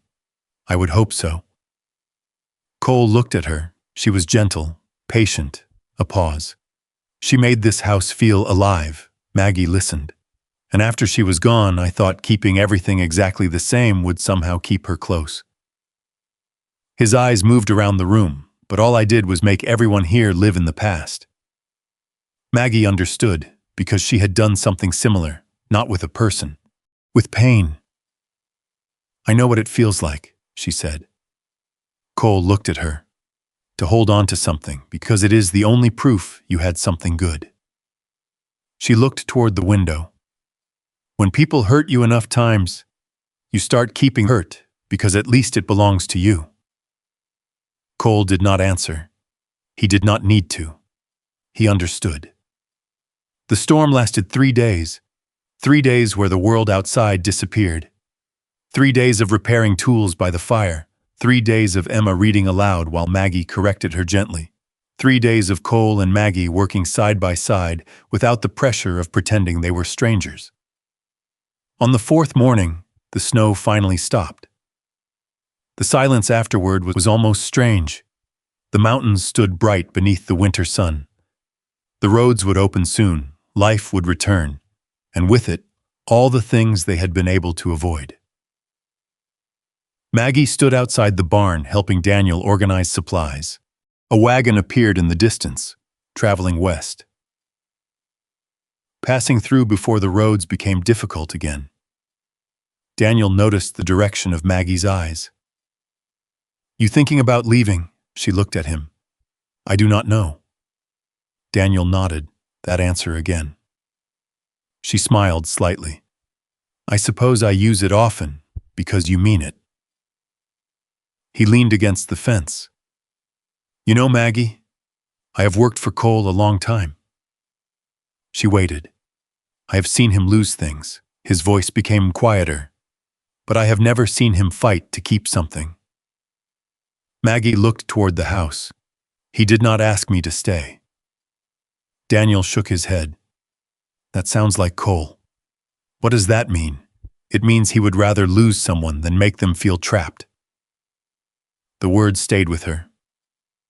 That afternoon, Maggie found Cole near the barn repairing a broken gate. The snow around his boots was melting into the dirt. "You should not do that alone." He looked up. A small smile. "Are you offering help?" "Yes." "Careful." She raised an eyebrow. "Why? You might make me believe you plan on staying." The words were gentle, but they touched something deep. Maggie looked at the gate, then at him. "I do not know what I plan on doing." Cole nodded. He did not push. That was the difference. He never pushed. Later that evening, as the roads cleared, the passing wagon prepared to leave Willow Creek behind. Maggie stood near the ranch house watching the driver check the wheels, a way out, an easy one. No anger, no accusations, no one forcing her away, just a road, a choice. She touched the edge of her old suitcase, and for the first time she realized something. She was not afraid of leaving anymore. She was afraid of leaving something she finally loved. Inside the house, Emma laughed. The sound drifted through the open doorway. Cole stood nearby, watching her, not asking, not begging, just waiting. And that was when Maggie understood. The hardest choice was never staying. The hardest choice was believing she was allowed to. For years, Maggie Turner had believed every door opened for her came with a condition. Work hard. Do not complain. Do not ask for too much. Do not become too comfortable. And most importantly, do not make anyone regret letting you in. That was the rule she had followed since leaving Missouri. A rule she never remembered choosing. It was simply something life had taught her. But standing beside the Bennett ranch house that morning, watching the wagon disappear down the snowy road, Maggie felt something she had never expected. She had the chance to leave, and she did not want to. The thought frightened her more than the journey ever had. The wagon rolled slowly toward Willow Creek, its wheels pressing deep tracks into the melting snow. The driver raised a hand in farewell. Maggie lifted hers. Then she stood there until the wagon became a small shape against the white landscape. Cole stood several feet away. He did not ask what she had decided. That was what made it harder. If he had asked her to stay, perhaps she could have blamed him. If he had begged her not to go, perhaps she could have convinced herself she was only staying because someone needed her. But he had done neither. He had given her something she had never truly had before. A choice. Later that afternoon, Maggie returned to the house. Her suitcase was still beside the door. She carried it upstairs slowly, not with the same heaviness as before. This time she opened it. She folded her dresses again. She placed her sewing kit back on the shelf. She put away the things she had packed for leaving. Each item felt different. not like something she was abandoning, like something she was finally allowed to unpack. When she came downstairs, Emma was sitting at the kitchen table working on her lessons. The little girl looked up immediately. "Are you going?" Maggie smiled softly. "No," Emma stared. "No, no." A small smile appeared on Emma's face. She tried to hide it. She failed. "Good," Maggie laughed quietly. "Good? Yes," Emma returned to her book. "But I already knew." Maggie raised an eyebrow. "You did?" Emma nodded. "You took your suitcase upstairs, and when people leave, they carry their suitcase out." Maggie looked at her. There was no arguing with that. "You are very observant," Emma shrugged. "My father says I notice too much." Maggie smiled. "He is probably right." That evening, Cole came inside after finishing the last chores. He stopped when he saw Maggie's sewing basket sitting near her chair again. Not packed, not waiting, just there. He looked at her, she looked back. Neither spoke for a moment. Then Cole removed his gloves. "Does this mean—" Maggie waited. He seemed almost uncertain. A man who faced storms, wild cattle, and difficult decisions without hesitation now struggled with one simple question. Maggie understood as his eyes softened. "Yes, I am staying." The room became quiet, not the painful silence from before. A different kind, one filled with relief. Cole looked down for a moment, then nodded. "All right," Maggie almost laughed. "That is all you have to say?" He looked slightly embarrassed. "I had more." "Where did they go?" "I forgot them." For the first time in days, Maggie laughed. A real laugh, the kind that surprised even her. Cole smiled, and neither of them mentioned how rare that sound had become in the Bennett house before she arrived. The next morning, life began again. Not perfectly, not magically, just differently. Maggie still woke early, still cooked breakfast, still repaired clothing, still helped Emma with lessons. But she no longer moved through the house like a guest. She moved like someone who belonged there. And Cole noticed. He noticed when she left her coat hanging beside his. He noticed when her sewing basket stayed near the fireplace. He noticed when Emma stopped asking if Maggie would leave. Small things, important things, but peace never lasted forever on a frontier ranch. A few weeks later, Ruth Caldwell arrived from Willow Creek carrying a small wooden box. Maggie recognized it immediately. "That is mine." Ruth nodded. "It was sent to the store." Maggie looked confused. "By who?" Otho hesitated. Maggie, the hesitation told her everything. She opened the box carefully. Inside were old papers, receipts, letters, documents from Missouri, her old life. Her hands moved slowly through them. Then she found something she had not seen in years, a letter. The paper was worn, the ink had faded, but she knew the handwriting. Her mother's. Maggie sat down. She did not open it immediately. Cole watched quietly from across the room. Ruth touched her shoulder. "Take your time." Maggie unfolded the paper. The words were simple, not many.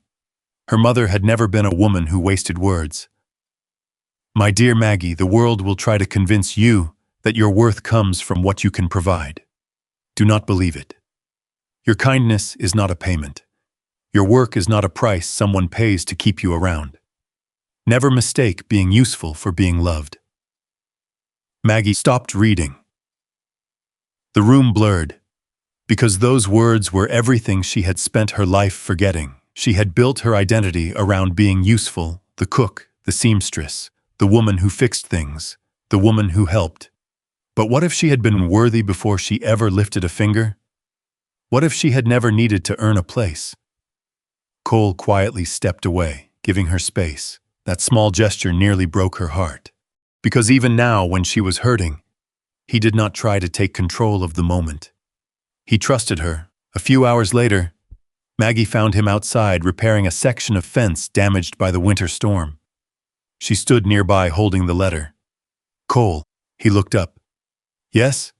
She walked closer. I thought staying meant proving I deserved to be here. He set down the hammer. Maggie. She looked at the letter in her hand. I spent my whole life trying to be useful enough that nobody would have a reason to leave me behind. The wind moved through the bare trees, but that was never the same as being loved. Cole looked at her. No words came immediately. Then he said quietly, "No," a pause. It was not. Maggie looked toward the mountains, the same mountains that had once felt like the edge of the world. Now they felt like home. I do not know what happens next. Cole nodded. That is all right. She looked at him. You are not going to tell me? Tell you what? What I should do? A faint smile crossed his face. No. Why? Because it is your choice. The answer stayed with her. Because that was what Cole had given her from the beginning. Not a command, not a rescue, not a place she had to earn, a choice. That evening, Maggie placed her mother's letter inside her sewing box. Not hidden, not forgotten, a reminder. The next morning, she walked outside and watched the sun rise over the Bitterroot Mountains. For years, she had believed love meant someone finally deciding she was enough. But she was beginning to understand something different. Love was not someone opening a door and asking her to prove she belonged. Love was someone opening the door and letting her decide whether she wanted to walk through. For Maggie Turner, that understanding changed the way she looked at the Bennett Ranch.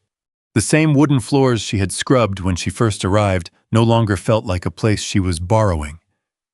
The same kitchen where she once prepared meals with the careful movements of a stranger now carried the sounds of a home, the crackling stove, the clatter of Emma's schoolbooks, Cole's boots against the hallway floor before sunrise. Small things, ordinary things. But after years of moving from one place to another, ordinary felt like something precious. Spring came slowly to the Bitterroot Mountains. The snow pulled back from the hillsides one patch at a time, revealing dark earth beneath. The creek behind the ranch house began running again, carrying pieces of ice downstream until the water moved freely. The cattle wandered farther into the open fields, and Maggie found herself learning the rhythm of the land. She knew which fence posts needed replacing before Cole mentioned them. She knew Emma liked her coffee with more milk than most children would admit. She knew Daniel Price would always complain about early mornings, but would never fail to show up when the ranch needed him. And she knew Cole, not the quiet ranch owner everyone in Willow Creek spoke about, not the widower people whispered had forgotten how to smile. She knew the man who left a fresh blanket near the door when he noticed she was cold. The man who repaired the loose hinge on her sewing room window without saying a word. The man who sometimes stood outside in the evening, watching the mountains, carrying memories he rarely spoke about. One afternoon, Maggie was hanging freshly washed curtains in the kitchen when Emma came running inside. Maggie, Maggie turned. Emma was holding a piece of paper. What happened? Emma stopped in front of her, breathing hard. My teacher said I wrote the best essay in class. That is wonderful. Emma looked down at the paper. It was about our home, Maggie smiled. What did you write? Emma hesitated. Then she handed it over. Maggie read the first few lines. She expected to see something about the ranch, the horses, the mountains, the cattle.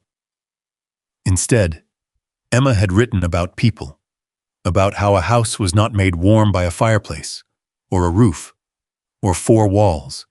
It was made warm by the people inside it. Maggie looked up. You wrote this? Emma nodded. My teacher asked why I chose that. What did you tell her? Emma shrugged. I said because it was true.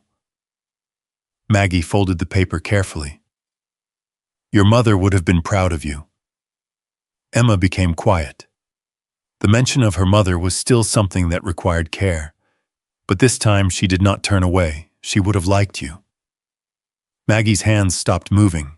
Emma looked toward the window. She liked people who fixed things. Maggie smiled softly. I fix a lot of things, I know. A small pause. Sometimes I think you fixed this house. Maggie looked around the kitchen, but Emma shook her head. No. The girl looked directly at her.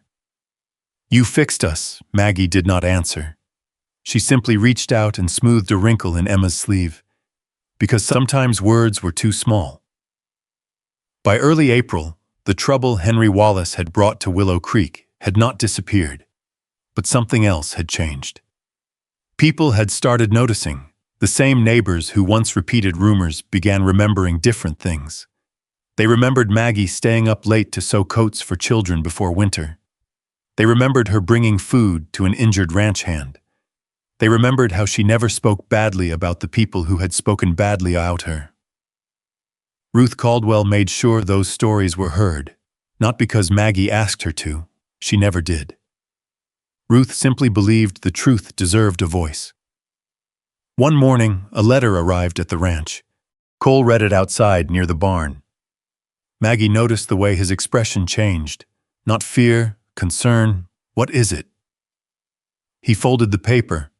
Wallace is challenging the land agreement. Maggie wiped her hands on her apron. Again? Cole nodded. He is claiming some of the grazing rights were never properly recorded. Daniel, standing nearby, shook his head. That man has more papers than sense. Cole almost smiled. Almost. But Maggie saw the weight return to his face. Years ago, she might have immediately started packing. She might have thought, this is my fault. I brought trouble here. But she did not. She stepped closer. What do we need to do? Cole looked at her. The question surprised him, not because she offered help, because she asked as if she belonged in the answer. We need the old records from the county office. Then we go get them. Cole studied her. You do not have to. Maggie tilted her head. Cole, he stopped. You still think I am here because I feel responsible? His silence answered. Maggie stepped closer. I am here because I choose to be. Those words settled between them. The same words he had given her.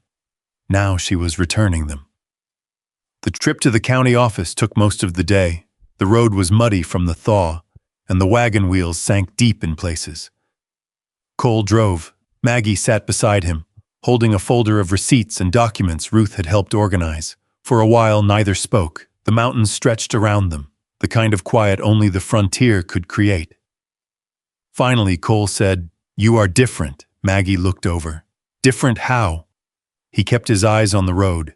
When you first arrived, you were always ready to leave. She smiled faintly. I was. Why? Maggie looked down at her hands. Because leaving first hurts less than being asked to leave. Cole's jaw tightened slightly. Then he nodded. I understand. She looked at him. You do? He was quiet for a moment. Then, after my wife died, I stopped letting people get close. Maggie listened. Not because I did not need anyone. The wagon moved slowly over the rough road, because needing someone meant I could lose them. Maggie looked ahead. Two people who had spent years protecting themselves had somehow found each other. Not because they were fearless, because they were finally tired of being alone. At the county office, they found what they needed. Old land records, signed agreements, documents that proved Cole's ranch rights were legitimate. But before they left, Maggie noticed something else, a name on an old business document. Henry Wallace, she stared at it. Cole noticed. What? She touched the paper lightly. He has been connected to this longer than we thought. Cole looked closer. The discovery was small, but it changed the shape of everything, because Henry Wallace was not just trying to buy the ranch. He had been searching for a way to take it. And Maggie realized something else. His attacks had never really been about her. They had been about what she represented, a person who refused to disappear. When they returned to Willow Creek, Ruth was waiting outside the general store. You found something, she said. Cole nodded. We did. Maggie looked at the town around her, the same streets where whispers had followed her months earlier. But this time, people looked different. A few nodded, a few smiled. And for the first time, Maggie did not lower her eyes. She stood beside Cole, not behind him, not needing him to speak for her. Beside him. Because she had finally learned something important. Belonging was not something another person could give her. It was something she had to believe she deserved.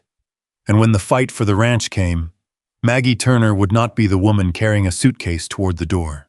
She would be the woman standing inside the home she helped build. The thought would have seemed impossible to her just a year earlier. Back then, Maggie had believed every goodbye was something she needed to prepare for. She kept her belongings packed neatly. She never placed too many personal things around a room. She never let herself become too comfortable, because comfort meant attachment. And attachment meant something could be taken away. But now, when she woke before sunrise and heard the familiar sounds of the Bennett ranch, she did not reach for a suitcase. She reached for the coffee pot. The kitchen window was covered with a thin layer of morning frost, and beyond the glass, the Bitterroot Mountains stood beneath a pale spring sky. Cole was already outside. He always was. Some habits were harder to change than others. Maggie found him near the barn, checking the horses before the day began. "You know," she said, walking toward him with 2 tin cups of coffee, "most people wait until the sun comes up before deciding to freeze themselves." Cole turned. A small smile appeared. Not the polite smile he gave neighbors, not the careful expression he wore when handling business, a real one. "You brought coffee." "I did." "That means you are officially responsible for keeping me alive before breakfast." Maggie handed him the cup. "I believe you survived 35 years before meeting me." 36. She raised an eyebrow. "Then I suppose you are experienced." Cole looked toward the mountains. For a man who spent most of those years alone, maybe not. The words were quiet, but Maggie heard them. She had learned that Cole often said the things that mattered most when he was looking somewhere else. They stood there together for a while. No grand speeches, no promises, just 2 people watching the morning arrive. A few weeks passed, and the final hearing regarding the ranch approached. Henry Wallace still refused to surrender. He arrived in Willow Creek wearing a fine coat and carrying a leather folder filled with documents. The kind of man who believed paper could make him more powerful than people. But this time, things were different. The town was different. When Ruth Caldwell entered the county office, she carried letters from neighbors who had worked with Maggie. Daniel Price brought statements from ranch hands who had seen Maggie's dedication. Even people who had once repeated rumors now admitted they had been wrong. Maggie never asked them to apologize. She simply stood quietly and listened. That surprised them more than anger would have. Henry looked across the room at her. For a moment, the confident expression on his face faded, because he saw something he had not expected. Maggie was no longer trying to prove she deserved to be there. She already knew. The records were reviewed. The agreements were confirmed. The ranch remained Cole Bennett's. Henry Wallace had lost, but the victory was not in watching him leave town. The victory was watching Maggie walk out of that building without needing anyone to tell her she belonged. Outside, Emma ran toward her. "Maggie!" The girl wrapped her arms around her waist. People nearby smiled. Months earlier, some of those same people had looked away when Maggie entered a room. Now they watched her like she was part of the town. Cole stood a few feet away. He did not interrupt. He simply watched, because he understood something now. Maggie did not need rescuing. She had never needed that. She needed someone who would stand beside her while she saved herself. That evening, the ranch house was warmer than usual. Daniel brought over a bottle of cider. Ruth arrived with a basket of fresh bread from town. Emma insisted everyone eat at the table instead of rushing through the meal. For once, the house felt too small. Not because there was not enough room, because there were too many people filling it with life. Later, after everyone left, Maggie stood near the kitchen window. Cole walked in carrying 2 cups of coffee. You are thinking too hard. She looked over. You always know, I have been watching you for a while. She smiled. That sounds dangerous. It might be. He handed her the cup. They stood together in silence. Then Cole reached into his coat pocket. Maggie noticed immediately. Her expression changed. He looked nervous. The same man who faced storms, cattle, and business disputes without hesitation suddenly seemed unsure. I spent a long time thinking I had to carry everything alone. Maggie stayed quiet. I thought being strong meant needing nobody. He looked down at the small box in his hand. But I was wrong. The fire crackled behind them. Outside, the wind moved softly across the fields. Maggie Turner. She looked at him. You came here believing you were only needed because we had work that needed doing. His voice became quieter, but that was never true. He opened the box. I do not want you beside me because this ranch needs someone to cook meals or mend clothes. Maggie's eyes filled, but she did not look away. I want you beside me because when I picture tomorrow, Cole paused. Every tomorrow I want has you in it. For years, Maggie had heard people describe what she lacked. Too large, too ordinary, too much. But standing there in the old ranch house, she finally heard something different. Enough. She looked at the ring, then at him. Are you sure? Cole smiled softly. Maggie, I have never been more sure of anything. She laughed quietly through tears. You know, for a cowboy who does not talk much, you picked a very important sentence. I have been practicing. Practicing? Daniel said I needed to. Maggie laughed, a real laugh, the kind that filled the room, and Cole smiled because he had not heard that sound enough in his life. Their wedding took place beneath the wide Montana sky. There were no fancy decorations, no grand city celebration, just the ranch, the mountains, the people who mattered. Em stood beside Maggie, holding her hand before the ceremony began. You look beautiful. Maggie looked down at her dress. I never imagined I would wear something like this. Emma smiled. Why? Maggie thought about the question. Then she answered honestly. Because I never thought someone would choose me. Emma squeezed her hand. He did. Maggie looked across the field. Cole was waiting. Not as a man who needed someone to complete his household, as a man who had found the person he wanted to share his life with. Years later, people in Willow Creek would still tell the story of Maggie Turner. Some would talk about the woman who helped save a ranch. Some would talk about the woman who stood against Henry Wallace. Some would talk about the woman who arrived with nothing but a suitcase and a sewing kit. But Maggie remembered something else. She remembered the cold night when she stood by the door. She remembered believing leaving was the only way to protect herself. And she remembered the quiet voice behind her. The cowboy who told her, if you leave because you think nobody here wants you, then I failed you. Because that was the moment everything changed. Not because someone convinced her to stay, but because someone finally made her understand she had a choice. The ranch that once felt empty became a place full of laughter. The house that once held only silence became a home.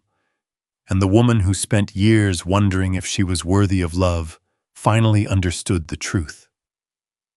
Love did not change Maggie Turner into someone worth keeping. Love showed her she had been worthy all along. And maybe that is the part of Maggie's journey that stays with us the longest. Because somewhere, there is a person who has stood near a door with a suitcase in their hand. Someone who has convinced themselves that leaving first is easier than waiting to be left behind. Someone who has spent years wondering if they were too much, not enough, or simply impossible to choose. Imagine being Maggie in that quiet ranch house, feeling the cold Montana night behind you, believing the only way to protect your heart was to walk away. Then imagine hearing one voice remind you that you were never a burden. You were never just what you could do for others. You were someone worth staying for. Maggie's story reminds us that healing does not always come from finding a new place. Sometimes it comes from finally believing we have a place where we belong. And sometimes the greatest love is the one that gives us the freedom to choose, not the one that asks us to prove our worth. If Maggie's journey touched your heart, share with us in the comments.